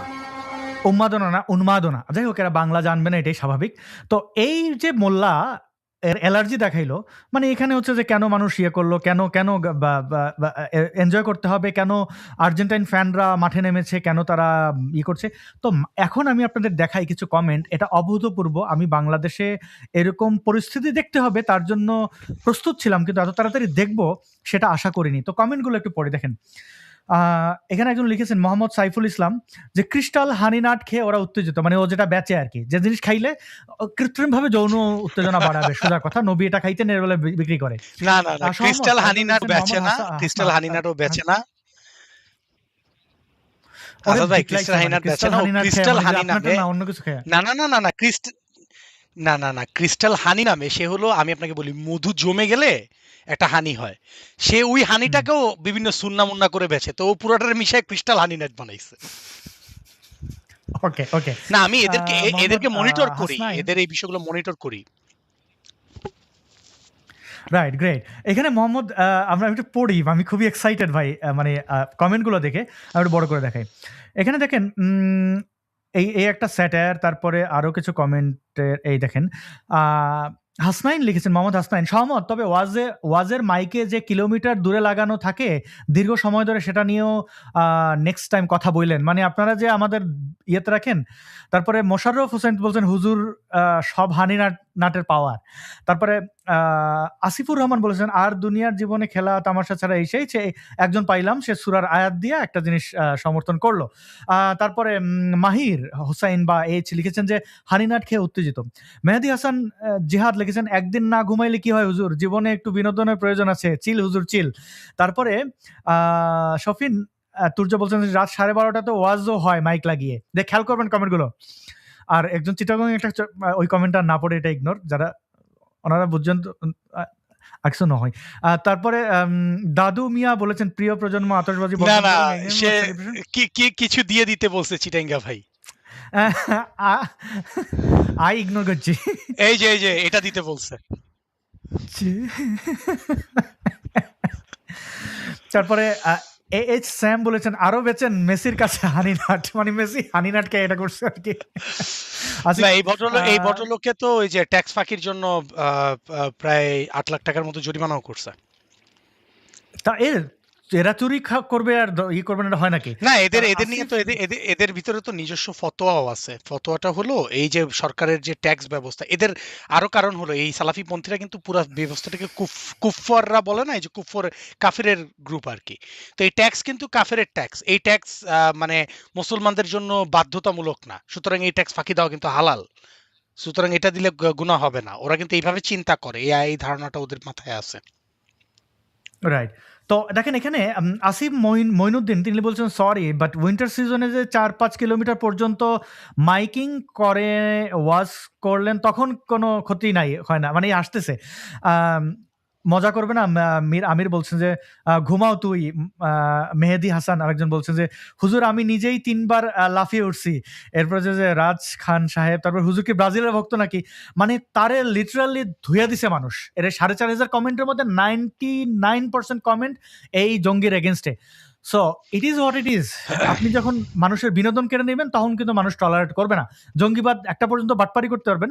আমি ওই ট্যাক্স ফাঁকি দেওয়ার ট্যাক্স ওটা আমি বের করছি। হ্যাঁ, আপনি ওই যে বলছিলেন এটা উদাহরণ, মানুষ কিন্তু তাদের প্রত্যাখ্যান করছে। তো এদের যে জিনিসটা হলো, তখন এরা করে কি, মানে যখন দেখবে যে পাবলিক ডিসকোর্স আর নিজেদের ফেভারে শেপ করা যাচ্ছে না, ন্যারেটিভের যারা ন্যারেটিভ নিয়ে কাজ করে, মাস কমিউনিকেশন বা জার্নালিজমের ছেলেপেলে যারা আছে তারা বুঝবে, ইনফ্লুয়েন্সিং নিয়ে যারা, বিশেষ করে জার্নালিজমের একটা পার্ট হলো কিন্তু ইনফ্লুয়েন্সিং অ্যান্ড কমিউনিকেশন, এটা নিয়ে যারা কাজ করে তারা জানে হাউ টু ন্যারেটিভ কীভাবে বিল্ড করতে হয়, তারপর কীভাবে সাটল মেসেজিং করতে হয়। ন্যারেটিভ মানে কিন্তু ডাইরেক্ট এসে আমি বলবো না এই এটা ভুল এটা রাইট আমারটা মেনে নে, বিষয়টা এরকম না। যাই হোক, তো যখন দেখবেন যে 8 লাখ টাকা জরিমানা করছে। হ্যাঁ, আমি এই কথাটাই তো বললাম যে 8 লাখের মতো জরিমানা হইছে। তো ন্যারেটিভ বিল্ডিং এর একটা কথা আছে, যদি ন্যারেটিভ বিল্ডিং কিন্তু সবসময় আপনার 100% কন্ট্রোলে থাকবে না। It's a like a balance করে আপনি অনেকটা ওই যে আমি বলি পুকুরের মধ্যে কচুরিপানা আছে, এগুলাকে ঢেউ দিয়ে দিয়ে এক কোণায় সরানোর মতো। সবসময় আপনার নিয়ম মতো যেটা 100% চলবে তা না। কিন্তু এইখানে যেটা মুসলিম ব্রাদারহুড পলিসি সেটা হলো, যদি দেখেন যে ন্যারেটিভ শেপিংটা আপনার ফেভারে হচ্ছে না, ইমিডিয়েটলি আপনি সেটাকে ডিজোন করে সেটার এগেইনস্টে আপনি ক্যাম্পেইন শুরু করবেন, সো দ্যাট এই সিচুয়েশনে আপনি আপনার নিজের কিছু ক্রেডিবিলিটি বিল্ড করে নিতে পারেন। এবং সেই স্ট্র্যাটেজি ফলো করেই দেখবেন বিক্রমপুরীর সাথে সাথে ডিজোন করে দিছে, এবং হ্যাঁ এদের বিচার হওয়া উচিত, আমার সাথে প্রতারণা হয়েছে। আরে ভাই, তোর সাথে কি প্রতারণা হয়েছে? তুই নিজে চিহ্নিত জঙ্গি, তোর সাথে আবার প্রতারণা কি? আচ্ছা, আসিফ আদনান টাদনান মনে করেন এরাও গায়েব হয়ে গেছে। এরা তো আসিফ আদনান এরা তো এই জায়গার ফান্ডিং আছে তো, এবং এই জায়গার ফান্ডিং গুলা কোত্থেকে আসে এটা আপনার বুঝতে হবে। এই জায়গার ফান্ডিং গুলো আসে হলো সবই স্ট্যাচু অফ লিবার্টির ওদিক থেকে আসে, আটলান্টিকের ওই পার থেকে টাকা আসে। এই জিনিসটা আপনাকে বুঝতে হবে। বুঝেন না আপনি? এখনো কি বোঝা বাকি আছে? বাংলাদেশের ইতিহাসে সংসদ ভবনের দক্ষিণ প্লাজায় একটা দেশের 250 বছর স্বাধীনতা দিবস উদযাপন হচ্ছে, যেখানে আমাদের নিজেদের দেশের স্বাধীনতা দিবস মনে করেন ফিকে হয়ে গেছে আওয়ামী লীগ সরকার পতনের পর থেকে। ঠিক মতো আমাদের স্বাধীনতা দিবস হচ্ছে না। কি আমি কি ভুল বললাম? প্যারেড একদম, ক্যান্সেল করে absolutely। প্যারেড ক্যান্সেল করে দিছে না, অর্থ কৃচ্ছতা সাধন এইসব ভুগিচুগি কথাবার্তা বলে। নিজের দেশের স্বাধীনতা তুমি উদযাপন বন্ধ করে দিলা, তুমি আমেরিকার স্বাধীনতা উদযাপন করতে পারো। যাই হোক, এই সকল ফান্ডিং টান্ডিং এর কারণে তো ওরা করছে কি, সাথে সাথে কাউন্টার ন্যারেটিভে চলে আসছে।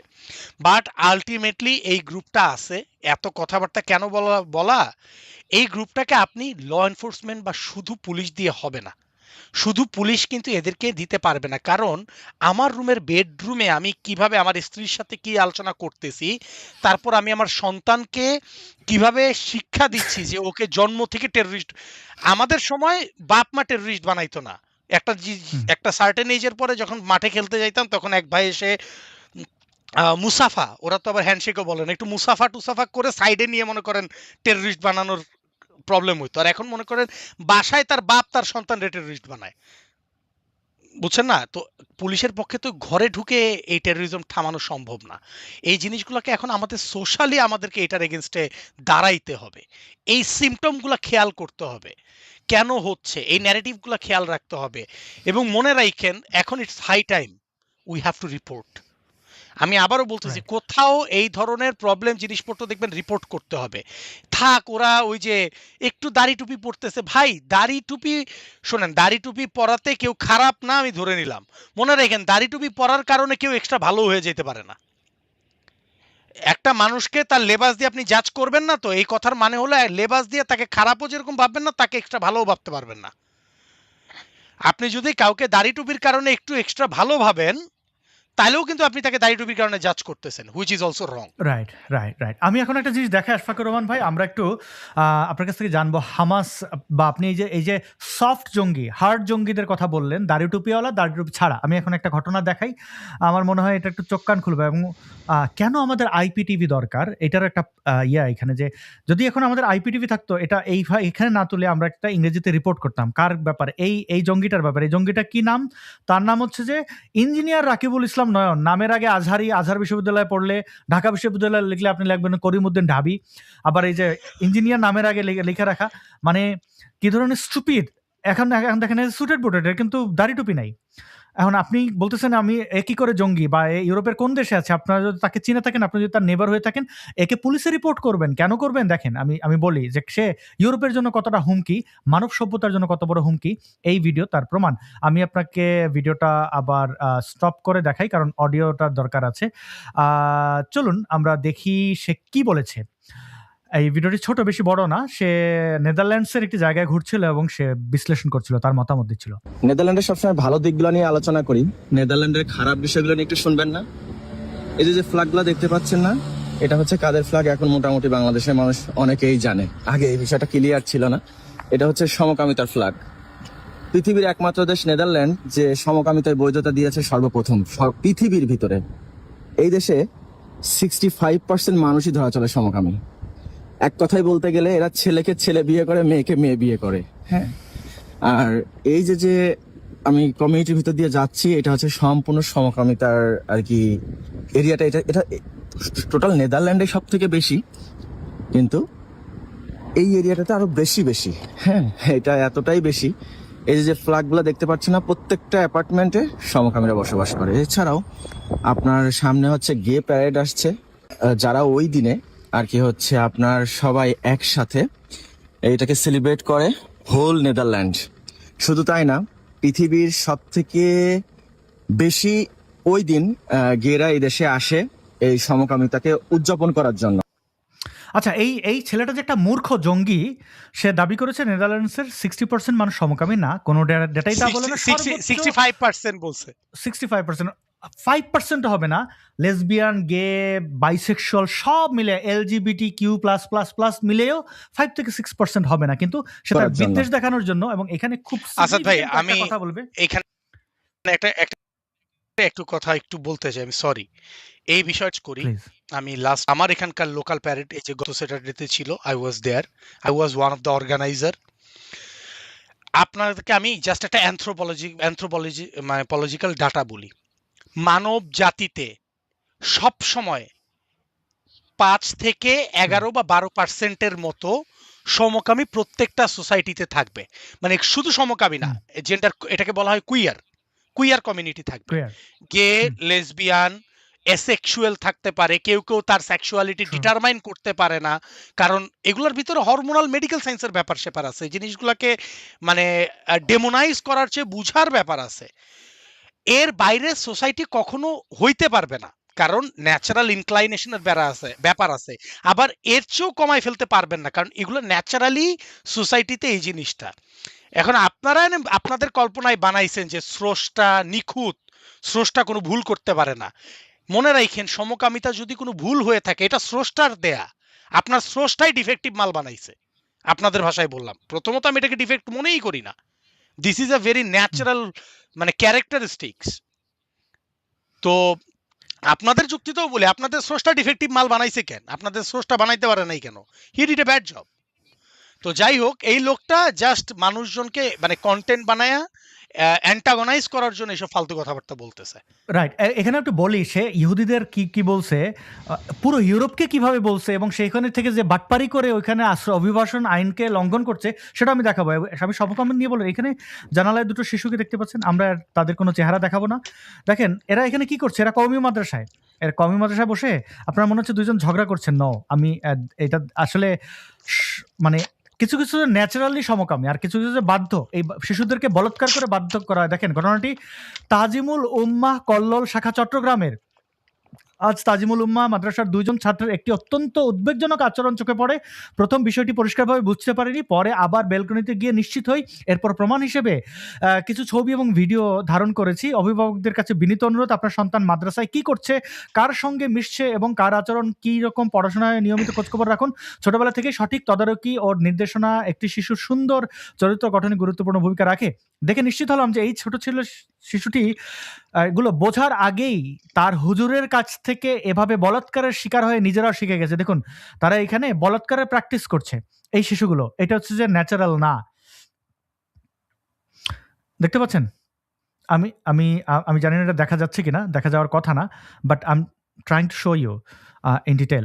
তো এটা হচ্ছে যে একটা, আপনারা যেটাকে প্রাকৃতিক সেটাকে বলছেন প্রাকৃতিক না, আর যেটা প্রাকৃতিক না সেটাকে প্রাকৃতিক বানাচ্ছেন, এবং আপনাদের সন্তানরা এটা প্র্যাকটিস করছে। আমি আশা করি আর কিছু বলার নেই। মাদ্রাসার বেলকনিতে এই অবস্থা চলছে।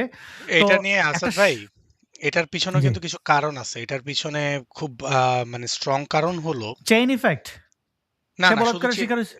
না চেইন ইফেক্ট না, এটার একটা অন্যতম কারণ হলো, এটা নিয়েও আমার কিছু কমেন্ট্রি আছে। এটাকে বলা হয়, এরা একটা রিপ্রেসিভ অ্যাবস্টেনিজমের ভিতর দিয়ে বড় হয়। খেয়াল করে দেখেন, বাংলাদেশের তাও নারী বা যারা মহিলা মা বোনেরা যারা ঘরে থাকে, তাদের ভিতরে একটা জিনিস ভালো হইছে গত কয়েক বছরে, মেয়েরা তাদের যে এই চেঞ্জিং বা বয়ঃসন্ধির যে বিষয়গুলা, সেটা কিন্তু ঘরে মা খালার সাথে ফুপুর সাথে একটু আলোচনা করতে পারে।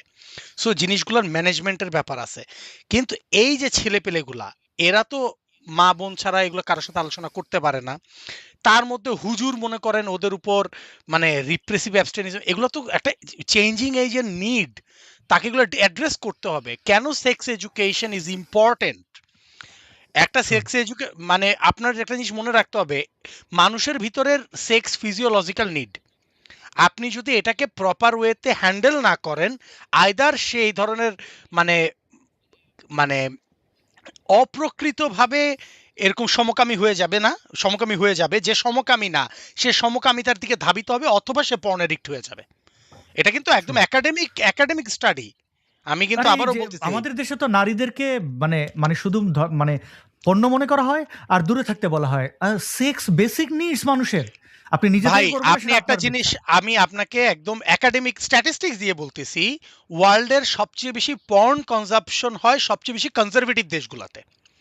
রাইট। যে সকল দেশগুলোতে ফ্রি সেক্সের দেশ বলে না, ওই যে এনায়েতুল্লাহ আব্বাসি হ্যাঁ। এরা এসে বলে না, মানে অ্যাকচুয়ালি কথা হলো যে সকল দেশে কালচারটা ওপেন এবং লিবারেল, এই মানে সেক্সকে যারা ডেমোনাইজ করে ফেলে নাই, সেক্সকে যে হ্যাঁ, সেক্সুয়াল অফেন্স রিলেশনকে হিসাবে যারা দেখে না। অফেন্স হিসাবে দেখে না, ওরা ভালোবাসাকে মানে ওটা এক্সপ্রেশন অফ লাভ হিসাবে দেখে, সেই সকল দেশের পর্ন কনজাম্পশন আমাদের ধারে কাছেও নাই। হুম। Bro, look at our population.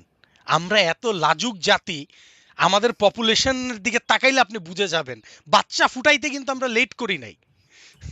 ঠিক আছে, ইটস নট লাইক যে আমরা খুব কনজারভেটিভ থেকে আমরা খুব কম সেক্স করে ফেলছি। Look at the population, then decide মানে who has the most sex. So জিনিসটাকে ম্যানেজ করা হয় না প্রপারলি, বাচ্চা কাচ্চা পর্ন এডিক্ট হয়ে যায়, বাচ্চা কাচ্চা রেপের শিকার হয়, বাচ্চা কাচ্চা নিজে পটেনশিয়াল রেপিস্ট হিসাবে বড় হয়, কারণ জিনিসগুলোকে তো মানে নর্মাল করতে পারে না। তো এটা নিয়েও আমি খুব একাডেমিক একটা ডিসকাশন আমার একটা ভিডিওতে করছি, Right. আপনারা ওইটাও দেখতে পারেন, যে কেন একটা মানুষ রেপ করতে চলে যায়। আমি কেন মানে এটা হলো যে শাউনের ভিডিওটা নিয়ে কথা বলতে গিয়ে ভিডিওটা আসছিল আর কি, যে কেন মানে রিপ্রেসিভ অ্যাবস্টেনিজম মানুষকে রেপিস্ট বানায় ফেলে। মানে সেক্স তো True. একটা ভালোবাসার বিষয়, এটাকে নিয়ে তো একজন একজনের সাথে হাসতে খেলতে উপভোগ করবে। একটা মেয়ে চিৎকার করতেছে, আপনি তার উপর চড়ে মজা পাচ্ছেন। এই যে ম্যাকিয়াভেলিস্ট বা স্যাডিস্ট একটা পার্সোনালিটি আপনার ভিতরে চলে আসতেছে, you become so narcissistic and sadist. Why? Because of repressive abstinism. আপনার নর্মাল হিউম্যানলি ফিচারগুলোকে নষ্ট করে ফেলা হচ্ছে।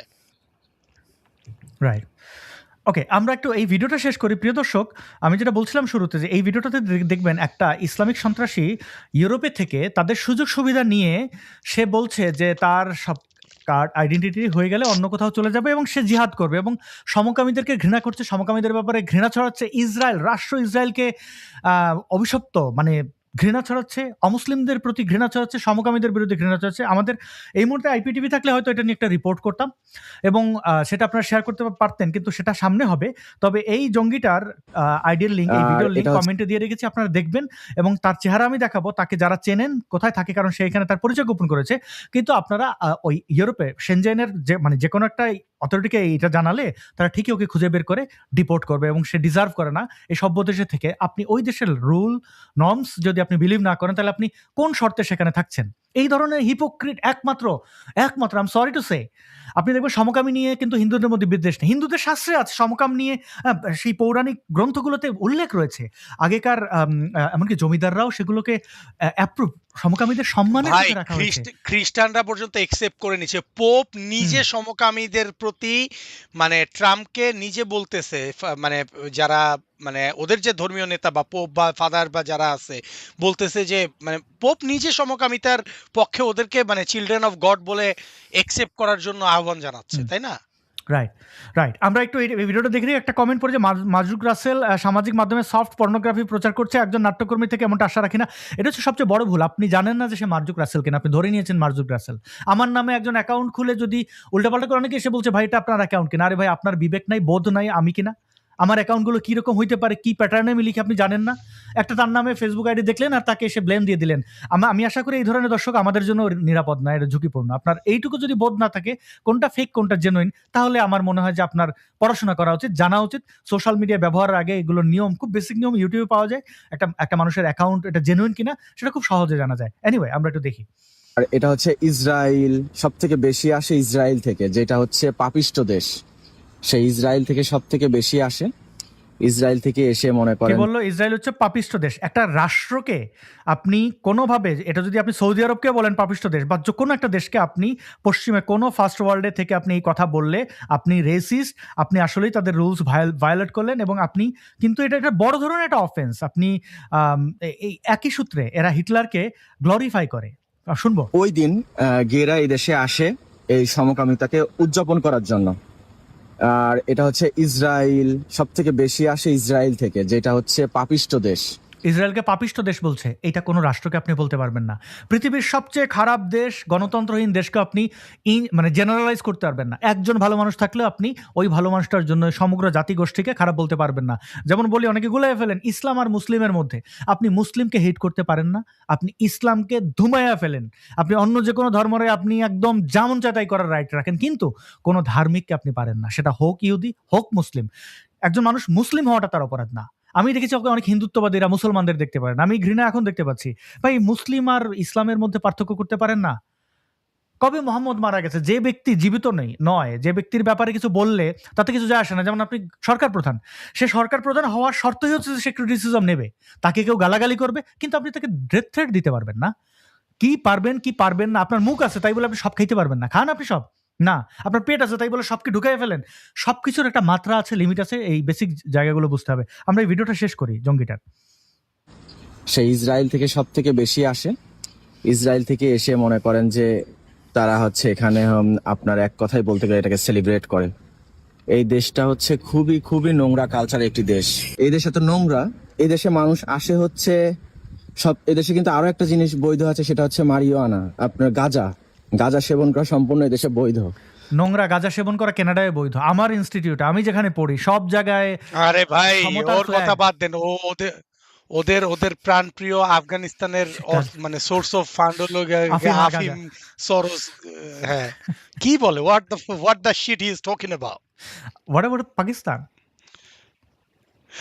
ভাই, ড্রাগস এর ব্যবসা করে অর্থনীতি দাঁড় করায় খায়া পড়ে আছে। পশ্চিমবাংলার মুসলিমদের যারা গাঁজা ব্যবসায়ী, বেশিরভাগ মুসলিম। আমি জেলখানায় দেখছি তাদের, গাঁজা নিয়ে ধরা পড়ছে 40 জন, আরে 50 জন। ভাই, বাংলাদেশে ঢাকা শহরের যে ড্রাগের সিন্ডিকেটটা, এগুলা সব চলে বিহারি ক্যাম্পের ভিতর থেকে।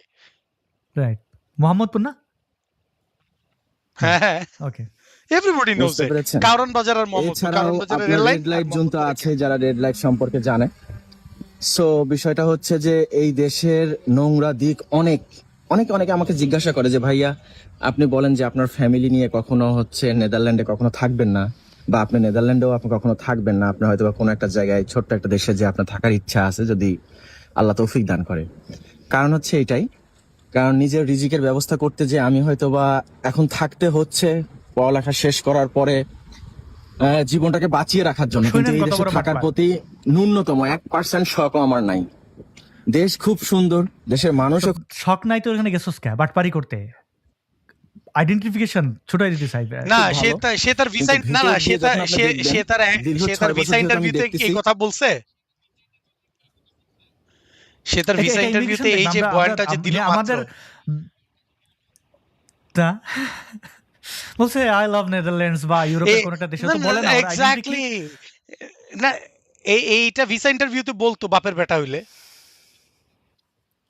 না, ও বলবে না, ওর বলাচ্ছি, কারণ আমাদের বন্ধু মহল সব দেশেই আছেন। আমি ওর চেহারা, ওর হ্যাঁ। আইডেন্টিটি, ওর পেজ ও যদি ডিসেবল করে দেবে, বাট আমাদের এখানে তো রেকর্ড রয়ে গেল। আমি এখানে কেন প্লে করতেছি? দেখতেছি এক্স্যাক্টলি। ভিতর দিয়ে যখন আপনি এই দেশটাকে দেখতে যাবেন, আপনার কাছে মনে হবে আল্লাহ, এত নোংরা একটি দেশে আপনার কিভাবে সম্ভব বেঁচে থাকা, বা কিভাবে সম্ভব মুসলিম কালচারে ভিতর দিয়ে যাওয়া। এটা হচ্ছে এই দেশের খুবই নোংরা একটি কালচার।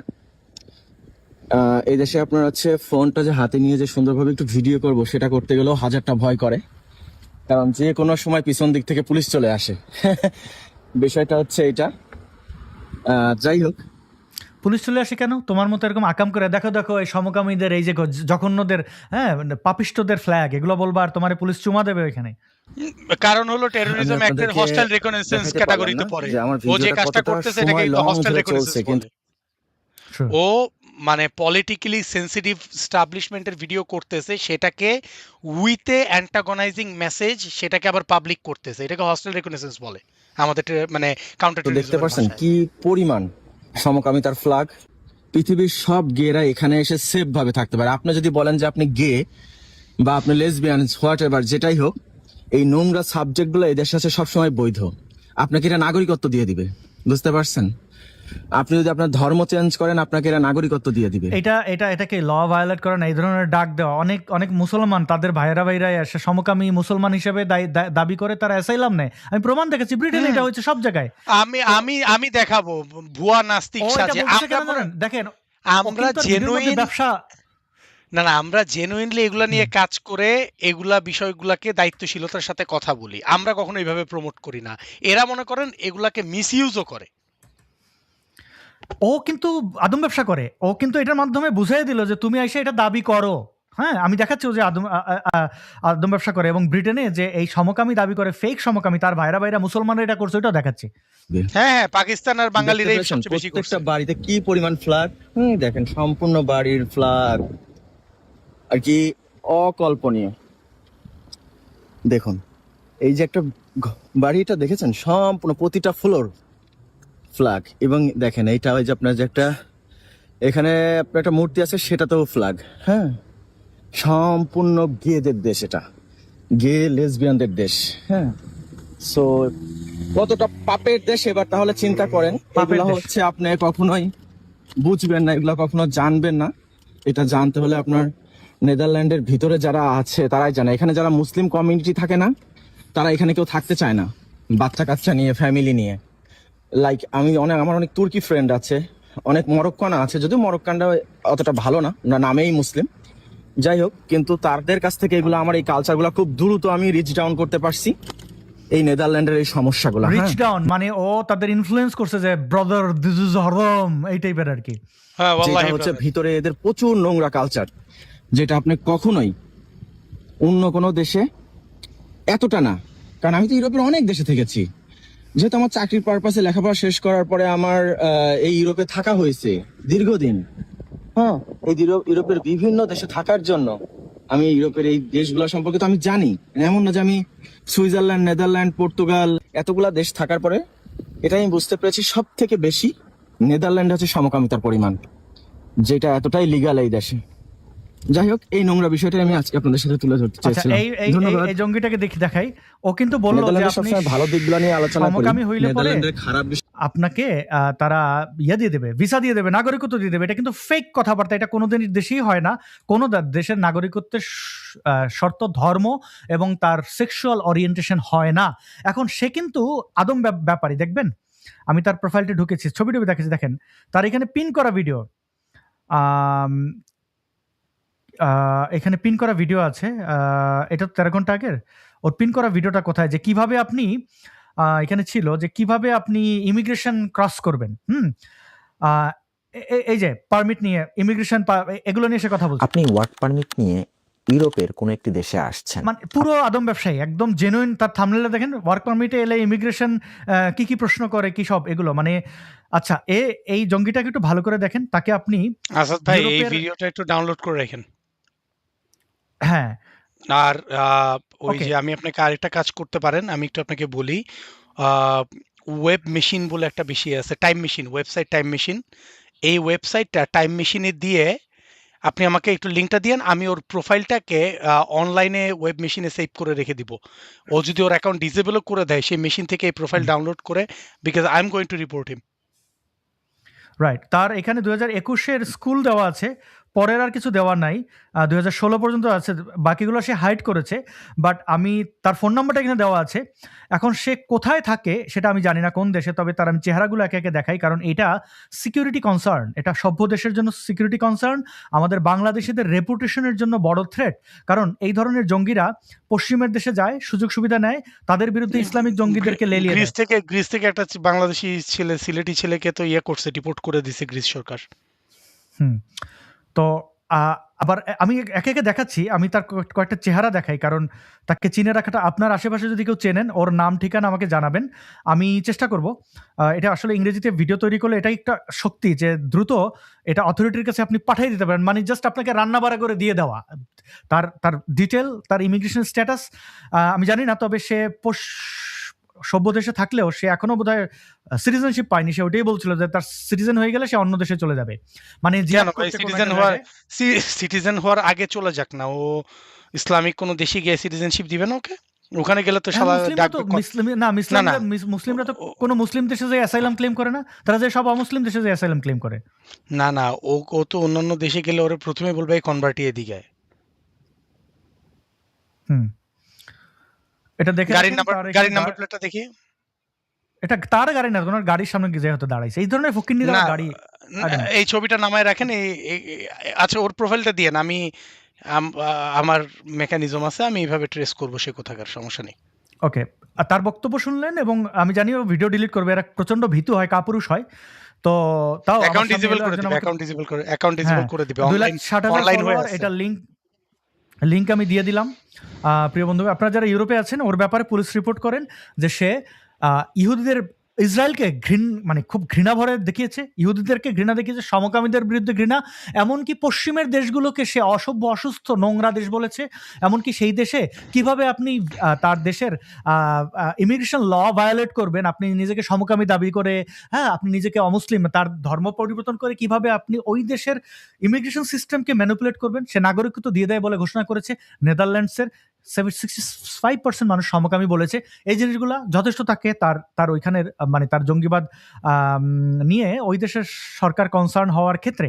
আমি যদি একটু দেখাই এই হিপোক্রিটদের, সে বলল সমকামীদের ঘৃণা, নাস্তিকতার ভান, অসুস্থতার অভিনয়, সাজানো প্রতিবাদ। ব্রিটেনে আশ্রয়ের আবেদন প্রতারণা চক্রে আছে বাংলাদেশিরাও। এই যে মুমিন বান্দা, আল্লাহর বান্দারা, এই যে হাসান আখন্দ, এর মতো আরেক মুসলমান, দেখুন তারা কিন্তু এখানে ভিডিওতে সমকামীদের বিরুদ্ধে বলে, কিন্তু দেখুন ভুয়া নিউজ ওয়েবসাইট তৈরি, রাজপথে সাজানো রাজনৈতিক প্রতিবাদ এবং শারীরিক অসুস্থতার ভান, রাজনৈতিক আশ্রয় আবেদনকারীরা, তাদের আইনের পরামর্শকরা এমন নানান কৌশলের কাছে আশ্রয় নিয়েছেন। মোটা অঙ্কের টাকা নিয়ে শেখানো হচ্ছে কিভাবে সমকামী সেজে আশ্রয়ের আবেদন করা যায়। দেখুন এই জিনিসটাকেই কিন্তু প্রমোট করলো এই জঙ্গিটা। তার নাম ইঞ্জিনিয়ার রাকিবুল ইসলাম নয়ন। তার দেশের বাড়ি ঢাকা, আসাদ ভাই, বাংলাদেশ লিখে। জি। যুক্তরাজ্যে একদম আমি আপনাকে এখন নামটা মানে সঙ্গত কারণে নামটা বললাম না। স্বামী স্ত্রী, স্বামী স্ত্রী, স্বামী হলো ব্যারিস্টার, স্ত্রী হলো ও, মনে করেন লিগ্যাল ক্লার্ক, একদম ফার্ম খুলে এই ব্যবসা করে এবং এই পাইছে সেই এটা স্বামী পর্তুগাল। ও পর্তুগালে থাকে ভাই। পর্তুগালে ও বলছে যে পর্তুগাল আমার জীবনের সবকিছু দিয়েছে, তাই পর্তুগালকে সাপোর্ট। মানে পর্তুগালের ওর আইডেন্টিফিকেশন। যারা পর্তুগালে আছেন ওর এই নামটা দিয়ে খোঁজ নেন, হ্যাঁ, যে ওকে মানে এরকম জঙ্গিবাদ ছড়িয়ে ও পর্তুগালে কিভাবে আছে, ওর ইমিগ্রেশন স্ট্যাটাস ওর কি। হোয়াটসঅ্যাপ না, এবং ওর হোয়াটসঅ্যাপ নাম্বারটা দেখেন না, ওর হোয়াটসঅ্যাপ নাম্বারে কান্ট্রি কোডটা দেখলেই তো পেয়ে যান। ওই যে প্রোফাইলে হোয়াটসঅ্যাপ আছে তো, দেখেন না, হ্যাঁ, আমি একটু যে উপরে দেখছিলাম যান। দাঁড়ান। হ্যাঁ হ্যাঁ 1 সেকেন্ড। এটা +35 এটা কি পর্তুগাল? আমি দেখেই বলতেছি, দাঁড়ান না। তো ওইটা আজহারের মতো ডক্টরেট লাগাইতে, ইঞ্জিনিয়ার লাগাইতে ওদের প্রতিষ্ঠানের কোনো নাম নাই, এখানে তো দিল না। একাডেমিক ব্যাকগ্রাউন্ড কেউ নামের সাথে যুক্ত করে, এটা খুবই, তাও যদি এবারে ডক্টরেট করতে পিএইচডি তাহলে একটা কথা। এরা কত কিছু যে করবে, যাই হোক, মানে এদেরকে ইয়া করতে হবে। পর্তুগাল, ঠিক আছে। পর্তুগাল তো ওকে। আমার যারা পর্তুগালের বন্ধুরা আছেন ওর ব্যাপারে একটু খোঁজখবর নেবেন, পুলিশকে জানাবেন। ওর এই ভিডিওটা আপনারা যারা আমাদের কিন্তু ভাই আশফাক ভাই অনেক স্মার্ট দর্শকও আছেন, হ্যাঁ। হুম। এই যে দেখেন, এই যে আদম ব্যবসা করছে, কিভাবে ভ্যালুয়েবল ইঞ্জিনিয়ার হতে পারবেন, মানে বিদেশে নিয়ে যাওয়া এবং মানব পাচার, দালালি, এগুলোই হচ্ছে তার ধান্দা। এবং এই যে যে দেশে থাকে, যে দেশে খায়, সেই দেশের সাথে গাদ্দারি করে। আপনারা যদি দেখেন, আমি একটু দেখাই দিই, কি বলে, এখানে লিঙ্ক দিয়ে দিলাম ভিডিওটার। আপনারা যারা স্মার্ট আছেন ডাউনলোড করে রাখবেন। পর্তুগালে যারা আছেন এই ভিডিওটার ডেসক্রিপশনে রয়েছে, আপনারা চাইলে, আমি পিন করে রাখলাম, এটা ডাউনলোড করে আপনি অথরিটিকে জানান। তো আমার যেটা উদ্দেশ্য ভাই, এই যে বাটপারগুলোকে দেখলাম, এবার আপনি বলেন যে এই জঙ্গিগুলোর সাথে এই জঙ্গিগুলোর কোনো পার্থক্য আছে কিনা, এবং বলৎকার বাহিনী, এই পুরো জিনিসটা আপনি কিভাবে আপনি বিশ্লেষণ করবেন? আশফাকুর রহমান ভাই। না, এদের এদের এই জিনিসটা আমি বললাম তো, আমি নিজেও যুক্তরাজ্যে চিনি। আমি খুব ভালোভাবে একটা পরিবারকে চিনি যার কথা বলতেছি। স্বামী ব্যারিস্টার, এই ভদ্রলোক ব্যারিস্টার, হুম, এই দেশে পড়াশোনা করছে, তার বাচ্চা-কাচ্চাগুলাকে এই দেশে জন্মাইছে। তার ওয়াইফ মনে করেন মানে স্বামী হলো মানে মেইন ফার্মের ল ফার্মের মাথাটা, আর বউ হলো মনে করেন ব্যাকগ্রাউন্ডে যত কেরানিক দালালিগুলো আছে এগুলা করে। এরা মনে করেন ফেসবুকে গোপন হিডেন গ্রুপ টুপ খুলে টুলে ভুয়া অ্যাজাইলামের ব্যবসা করে। ঠিক আছে? তারা হুম, এরাই আবার মনে করেন বাচ্চাকে নিয়ে বাংলাদেশে গিয়ে জামাতের সাথে মিটিং করে। বুঝেন, কিন্তু জামাত শিবিরের সাথে মিটিং হুম। করে। আবার প্লেনে যাওয়ার সময় একটু নাশিদও শুনে। একদম পাক্কা সালাফি আইডেন্টিফাইং সব আছে। এরা আবার ডক্টর মোহাম্মদ ইউনূসের চ্যারিশার। তো এইজন্যই বললাম, এই দেশে থেকে মনে করেন আলহামদুলিল্লাহ মাশাআল্লাহ করে তারা পারতেছে না টিকতে। এরা কিন্তু আবার ভুয়া অ্যাজাইলামও করায় এবং পেশাদার এরা। বললাম না স্বামী-স্ত্রী মিলে দোকান খুলে বসছে। হাজার, হাজার মানুষের লাখ, লাখ টাকা মানে ধরেন আসছিল মানে অ্যাজাইলামের বিষয়টা কেমন আমি আপনাকে বলি, কেউ ভ্যালিড ওয়ার্ক ভিসায় আসছিল। বুঝছেন? অনেকে তো ভ্যালিড ওয়ার্ক ভিসায় যায়। যাওয়ার পরে গিয়ে দেখে কোম্পানি ফ্রড ছিল, কোম্পানি নাই হয়ে গেছে। এখন তাকে আরেকটা ভ্যালিড ওয়ার্ক এই দেশে সময় দেয় ৬০ দিনের। আরেকটা ভ্যালিড ভিসায় যাও। ওরা করে কি, ডাইকে নিয়ে বলে ভ্যালিড ভিসায় অনেক খরচ। এটা আমার এই টাকাগুলা দে, অ্যাজাইলাম করাই দিব তোর। এরাই করে। আমি একদম ওপেনলি মানে এই জিনিসগুলো ওপেনলি বলতেছি এবং এই সার্কিটটা ওকে। সম্পর্কে আমার আইডিয়া আছে। আমি তো এই দেশে থাকতেছি। Asad bhai, Canada, Bangladeshi Islamic people are abusing Canadians' children just like UK. Um, ঘৃণা ছড়াইলে ঘৃণার ইয়ে হবে। গত পরশু দেখছিলাম একটা বাংলাদেশি 4-5 জন নারীকে বাসে পাবলিক ট্রান্সপোর্টেশনে সেক্সুয়াল হ্যারাসমেন্টের জন্য অ্যারেস্টেড বাংলাদেশি। এর মতোই এক মোমিন বান্দা। যাই হোক, আমরা একটু ফিরি। এইবার আপনি আমাদের শেষের দিকেও বটে। বাংলাদেশের পরিস্থিতি এই যে যেমন বাংলাদেশ ও পাকিস্তানে হামাসের তৎপরতার অভিযোগ ইসরায়েলের রাষ্ট্রদূতের, এটা ভারতে বলেছেন। আবার এদিকে দেখছি গাজায় শাসন ক্ষমতা ছাড়লো হামাস, দায়িত্বে আসছে নতুন কমিটি। এই জিনিসটা কিন্তু একটা খুব বড় একটা খবর। হামাস দায়িত্ব ছেড়েছে, মাইর খেয়ে হোক, যে কোনোভাবে হোক। কি দেখেন আপনি, হামাস ওইখান থেকে ছেড়ে বাংলাদেশে আসছে? না, বিষয়টা আসলে হামাস ওখান থেকে ছেড়ে বাংলাদেশে আসছে বিষয়টা তা না। এগুলো হলো বিভিন্ন ধরনের স্ট্র্যাটেজিক মুভ। বুঝতে হবে হুম, এই জিনিসগুলা কেন করতেছে। সময়ের সাথে বিভিন্ন সময়ে হামাস এতদিন ধরে বিশেষ করে ওরা ৭ অক্টোবরে সামনাসামনি যুদ্ধটা করে মানে গাজার অবস্থা তো কিছু বলে নাই। মানে এই মুমিন ভাইরা তো ইরানও বলতেছে জিতে গেছে, গাজাতেও জিতে গেছে, শুধু জিতেই গেছে। কিন্তু যখন আমি যুদ্ধের ক্ষয়ক্ষতির স্ট্যাটিস্টিক্স দাঁড় করাই তখন আমি কোনো অ্যাঙ্গেল থেকে দেখি না কে কোথায় জিতছে। লাশের পর লাশ পরে যদি এটাকে জিত বলে তাহলে ঠিক আছে, তোমরা জিতে গেছো, লাশের নাম্বারে তোমরাই হাইয়েস্ট। এই জন্য মানে যে বেশি মরছে সেই জিতছে। I am sorry to say that, I should not smile even, but this is what, this is how they behave anyway. তো ট্রাম্পের পিস প্ল্যান বলে একটা পিস ডিল আছে। ট্রাম্প তো মূলত ওই জায়গায় ট্রাম্প সিটি করবে, এটা তো একদম সোজা হিসাব। তো ট্রাম্প টাকা পয়সা ভালো ছিটাইছে। তো এইখানে আসলে ট্রাম্পের যে জিনিসটা হয়েছে, বাংলাদেশে যে একটা আমেরিকার পাপেট গভর্নমেন্ট ছিল না, ইন্টারিম, সোজা ইউনুস কথা। সরকার, হ্যাঁ। হ্যাঁ, হামাস এখন গাজাতে একটা ইন্টারিম গভর্নমেন্ট হচ্ছে, যেটার নাম হলো NCAG, national committee for administration of Gaza. NCAG হচ্ছে এই এনসিএজিতে কারা, এনসিএজিতে মনে করেন ওই যে আমাদের যে পররাষ্ট্রমন্ত্রী খলিল, এই টাইপের হুম, খলিল, তারপর ওই যে ওই প্যারাশুট থেকে ঝাঁপ দিয়ে বাংলাদেশে ইনভেস্টমেন্ট নিয়ে আসতেছিল আশিক, তারপর লুৎফে ইলাহি, এই টাইপের যত রকমের ফ্যান্সি আমেরিকান স্পন্সার্ড টেকনোক্রেট এগুলো দিয়ে একটা কমিটি তৈরি করা হয়েছে। এই কমিটি এখনো গাজায় ঢুকতেও পারে নাই, কারণ আলটিমেটলি এই জিনিসগুলো এখনো ম্যানেজ করতেছে ইসরায়েল। অনেক ক্ষেত্রেই তারা এখনো কমিটিটা কিন্তু গাজাতে এস্টাবলিশ হয় না, কমিটিটা ইজিপ্টে এস্টাবলিশ হয়েছে, ওরা এখনো কায়রোতে আছে। এর মধ্যে তো মানে মিশর, মানুষ তো মানুষকে ইসরায়েলকে গালি দেয়। ভাই গাজার এক পাশে ইসরায়েল, এটা যেমন সত্য কথা, আরেক পাশে কিন্তু মিশর। রাফা ক্রসিং বলে একটা জায়গা আছে, মিশর কিন্তু হ্যাঁ, রাফা ক্রসিং খোলে না। হুম, গাজাবাসী একটারও জায়গা দেয় নাই মিশর। কিন্তু মিশরকে, কিন্তু সেদিন আর্জেন্টিনার কাছে মিশর হেরে যাওয়ার পরে এটা মুসলমান জাতির অপমান হিসাবে সবাই ধরে নিয়ে মনে করেন আর্জেন্টিনার পতাকাটার ইসরায়েলের পতাকা বানায়, মেসির একটু আগে আপনি ছবি দেখাই দিয়েছিলেন, মেসির ইহুদি বানায় ফেলাইছে। মনে করেন ওই যে ওদের যে ইস্ট ওয়াল না সাউথ ওয়াল না নর্থ ওয়ালে গিয়ে মেসি দ্বারা ইহুদিদের সাথে নামাজ পড়তেছে, মানে ইহুদি প্রেয়ার করতেছে, এগুলো বানায় ফেলাইছে। যাই হোক, তো মূলত যে জিনিসটা হচ্ছে এই প্ল্যানটাকে অ্যাক্টিভেট করার জন্য হামাস আপাতত ফ্রন্ট লাইনে থেকে দেখছে ওরা পলিটিক্যালি ফ্রন্ট লাইনে থেকে আসলে খুব সুবিধা করতে পারতেছিল না। তার উপর গাজাবাসী হামাসের উপর প্রচণ্ড বিরক্ত, এবং আহ, হামাস কিন্তু যতটা না গাজাতে অ্যাক্টিভ ততটা কিন্তু ওয়েস্ট ব্যাংকে অ্যাক্টিভ না। আপনারা তো আসলে ফিলিস্তিন আর গাজা বলতে বুঝেন, গাজা হলো ফিলিস্তিনের খুব ছোট একটা অংশ, ফিলিস্তিনের বিগার পার্ট হলো ওয়েস্ট ব্যাংক। হ্যাঁ, দক্ষিণ তীরও বলে অনেকে, সরি পশ্চিম তীর বলে অনেকে এটাকে, বাট এটা ওয়েস্ট ব্যাংক। ওয়েস্ট ব্যাংকে কিন্তু হামাসকে কেউ পছন্দ করে না। ইয়াসির আরাফাত কিন্তু পশ্চিম তীর বা ওয়েস্ট ব্যাংকের ছিল। তো এই সব কিছু মিলে ওরা পলিটিক্যাল ক্ষমতা থেকে আসছে, বাট আমি 100% শিওর এরা হলো এখন গুপ্ত হয়ে গেছে কয়েকদিনের জন্য। ব্যাকগ্রাউন্ড আমি যেমন বলি, জামাত শিবির দেশে ক্ষমতা ছিল না, কিন্তু ইন্টারিমের সময় বাংলাদেশের সরকার কে চালাইছে? ইসলামিস্টরাই তো চালাইছে, তাই না? তাদেরকে তোষণ করছে ডক্টর ইউনূসের মতো নাস্তিক বাস্টার্ড লোকই তো। সরি, আমি শব্দটা উচ্চারণ ভাই প্লিজ, মানে সম্ভব হলে শব্দটা আমি রিভোক করে নিলাম। আমার এই ধরনের কথাবার্তা বলতে পছন্দ না, বাট পার্সোনালি লোকটাকে আমি চিনি, লোকটার এই মুনাফিকিটা ভালো লাগে নাই। কিন্তু ডক্টর ইউনূসের মতো নটোরিয়াস ভিশিয়াস হুম। লোকই তো চালাইছে দেশ, তাদেরকে তোষণ করে, তাই না?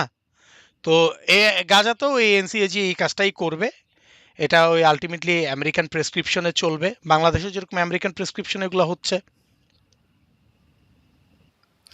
সো আর রাইট। বাংলাদেশে হামাসের উপস্থিতি আছে বলতে বোঝানো হচ্ছে এই যে হামাস তো এগুলো তো আসলে ওই যে আবারও বলি সালাফি জিহাদিস্ট মেন্টালিটি। ইসরায়েলের ভাষায় হামাস বলেছে, মুসলিম ব্রাদারহুডেরই গ্রেটার পার্ট, ওইটার উপস্থিতি তো বাংলাদেশে আছে। এটা তো আমি একাডেমিক্যালি আমার ভিডিওতেও বলেছি, আমি আজকেও অনেকটুকু বললাম। জি, অনেক ধন্যবাদ। আমরা আপনার কাছ থেকে আরেকদিন ইরান সম্পর্কে জানতে চাইবো। এটা খুব জরুরি। তবে এই যে জঙ্গিরা যে ইহুদি বিদ্বেষ দেখায়, এর খুব একটা লাভ নেই। মেসি এখন খুবই আলোচিত। গতকাল অসাধারণ একটা খেলা। ফুটবলে এত সুন্দর কামব্যাক মেসির। আসলেই সে যে দলেরই হোক, কিন্তু সেও তো গিয়ে সেই গ্রেট ওয়ালে মানে ইহুদিদের সেই বিশ্বাস বা নেতানিয়াহুর সাথে মেসি ওই ইসরায়েল ভিজিট করেছে। আমি কোনো একদিন ইসরায়েল ভিজিট করব। আমি মক্কাও ভিজিট করব। কিন্তু বিদ্বেষ দিয়ে নয়। আপনার যেটা ভালো লাগবে না আপনি জ্ঞান না, বিজ্ঞানে এখন এগিয়ে যান। প্রবলেমটা হলো আপনি মক্কায় ভিজিট করলে কল্যাণ নিয়ে ফেরত আসতে পারবেন কিনা এটা নিয়ে একটা প্রশ্ন আছে, কিন্তু ইসরায়েলে গেলে ফেরত আসতে পারবেন এটা জানি। কারণ না, ইসরায়েলে সালমান নিজেও শোনেন, নাস্তিক। না সেগুলো অন্য জিনিস। কেন বলতেছি, পলিটিক্যাল কিছু ন্যারেটিভ আছে। কিন্তু দেখেন ওই যে আমাদের দেশ থেকে কয়েকদিন পরে ক্যাফায়া বাইদা ওই যে আরে ফটোগ্রাফার শহীদ না, শহীদুল তো নাম ওর, ফ্লোটিলা শহীদ, শহীদুল। হ্যাঁ, শহীদ। হ্যাঁ এই ফ্লোটিলা শহীদুল, এই মানে জাইল্লা শহীদুল ভাই, আমাদের চিটাঙ্গের ভাষায় জাইল্লা হদ্দেই তারা। যাই হোক, এই মানে নৌকা নিয়ে দৌড়াদৌড়ি করে এই জাইল্লা শহীদুলও কিন্তু গিয়ে ভিআইপি, মানে ওদের মানে এই অমানুষ যাদেরকে বলে বাঙালি, সেই ইসরায়েলও একটা সার্টেন হিউম্যান রাইটস ইয়ে করে বলেই আপনি তার বর্ডার ভায়োলেট করে ঢুকে যাওয়ার পরও 5 স্টার হোটেলে রেখে আপনারা বিমানে করে ডিপোর্ট করে। সুতরাং আমি ইসরায়েল বিরোধী হয়েও ইসরায়েলে গিয়ে সেফলি চলে আসতে পারবো, কিন্তু আমি সৌদি আরব গিয়ে কল্যাণ নিয়ে আসতে পারবো কিনা আই ডোন্ট নো। ট্রু। তো প্রিয় দর্শক, আমরা একদম শেষের দিকে আপনার কাছ থেকে ইরান নিয়ে একটা আলোচনা শুনবো। এটার আগ্রহ আমি প্রকাশ করে রাখলাম। আর অনেক দর্শক, আচ্ছা, আমরা আইপিটিভির ইনিশিয়েটিভটা রেজিস্ট্রেশনের জন্য প্রায় 41% টাকা উঠে গেছে প্রায়। আমরা আশা করি এটা খুব শীঘ্রই হয়ে যাবে। আইপিটিভিটা খুব দরকার। মানে আপনি বুঝতেছেন তো আশফাক ভাই, ধরেন এই যে ইউরোপের, মানে এই যে ভাইরাসগুলো আমাদের দেশ থেকে যে বিভিন্ন জায়গায় এই আকামগুলো করে, তাদেরকে আসলে আমরা বাংলায় রিপোর্ট করে লাভ নাই খুব একটা। ও দেখবে এই ভিডিওটা দেখা ও করবে কি, ভিডিওটা হাইড করে ফেলবে। কিন্তু এই ভিডিওটা যদি ইংরেজিতে হইতো, তাহলে যে কেউ প্রবাসী, আপনি যে আপনার পুলিশকে ওই ট্রান্সলেটেড ভিডিও উইথ ন্যারেশন আপনি জাস্ট দিলেই হয়তো বুঝা যেত জিনিসটা কি। যদি পুলিশ জিজ্ঞেস হু দে আর, তারা দেখতে পাইতো যে আচ্ছা, এটা কানাডার রেজিস্টার্ড একটা টেলিভিশন, এটা একটা মানে এটা না, আর আমাদের আইপিটিভির আলটিমেট অবজেক্টিভ কিন্তু আমরা নিপীড়িতের ভয়েস হইতে চাই। এক্স্যাক্টলি। আমরা মানে আমাদের কোনো এজেন্ডা নাই। মানে একটা জিনিস খেয়াল করে দেখেন, অনেকে বুঝে না যে আওয়ামী লীগ সরকারও আমরা দেখতে পারে না, আমি আমারটাই বলতেছি, বিএনপিও আমরা দেখতে পারে না, জামাতও আমরা দেখতে পারে না। এর কারণ কি জানেন? হক কথা বললে কেউ আপনারা দেখতে পারবে না। উচিত কথা আমরা উচিত কথা বলবো, বিশ্বাস করেন আপনারা আমাকে ফান্ডিং করবেন, আমাদেরকে ফান্ডিং করবেন, ফাইন, বাট কখনো যদি আপনারাও অন্যায় করেন আপনাদের বিরুদ্ধেও হয়তো আমরা কথা বলবো, হয়তো না বলবো। হুম। সো যদি তো কজে বিলিভ করেন তাহলে আমাদের আইপিটিভি ফান্ডিং করেন, আমরা আসি।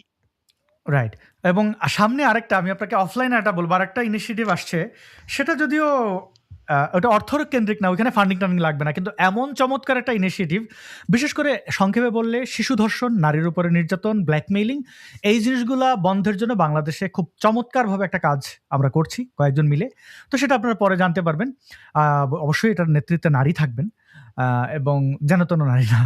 যাই হোক, দেখা যাক। আ আ আ অনেক ধন্যবাদ প্রিয় দর্শক।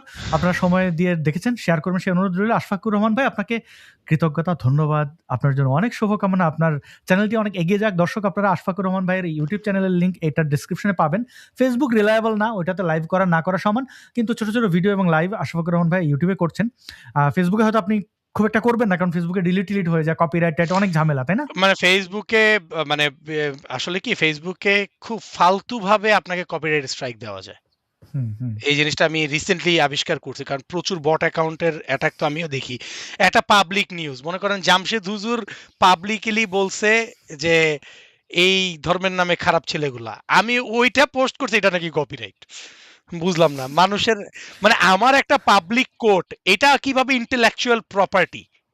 I don't know how does it work. এটা নিয়ে একটু এটা পড়াশোনা এটা করতে হবে। মিসইউজ করা, পড়াশোনা করে পারবেন না। এই যেগুলো কপিরাইট মারে, ওরা দুনিয়ার হারামজাদা বান্দর। মানে এই তো ইউরোপে থাকা ওই যে না, ওরা সোশ্যাল আবার একটা মিডিয়া কাজ দেখালাম। করে, আমি জানি, আমি অ্যাকচুয়ালি জানি না তা না, আমি একটু জানি। ওরা করে কি, আমি আপনাকে বলি, ফেক পেপার ওয়ার্কস ক্রিয়েট করে। ধরেন আজকে আমাদের এই ভিডিওটা যে কথা হচ্ছে, আমি বাংলাদেশে একটা মিডিয়া এজেন্সি দেখাবো, যেটা বাংলাদেশ কপিরাইট এই যে আর্কাইভার যে বোর্ড আছে সরকারের, সেটার আন্ডারে রেজিস্টার্ড একটা কোম্পানি দেখাবো, মনে করেন আশফাক আসাদ মিডিয়া।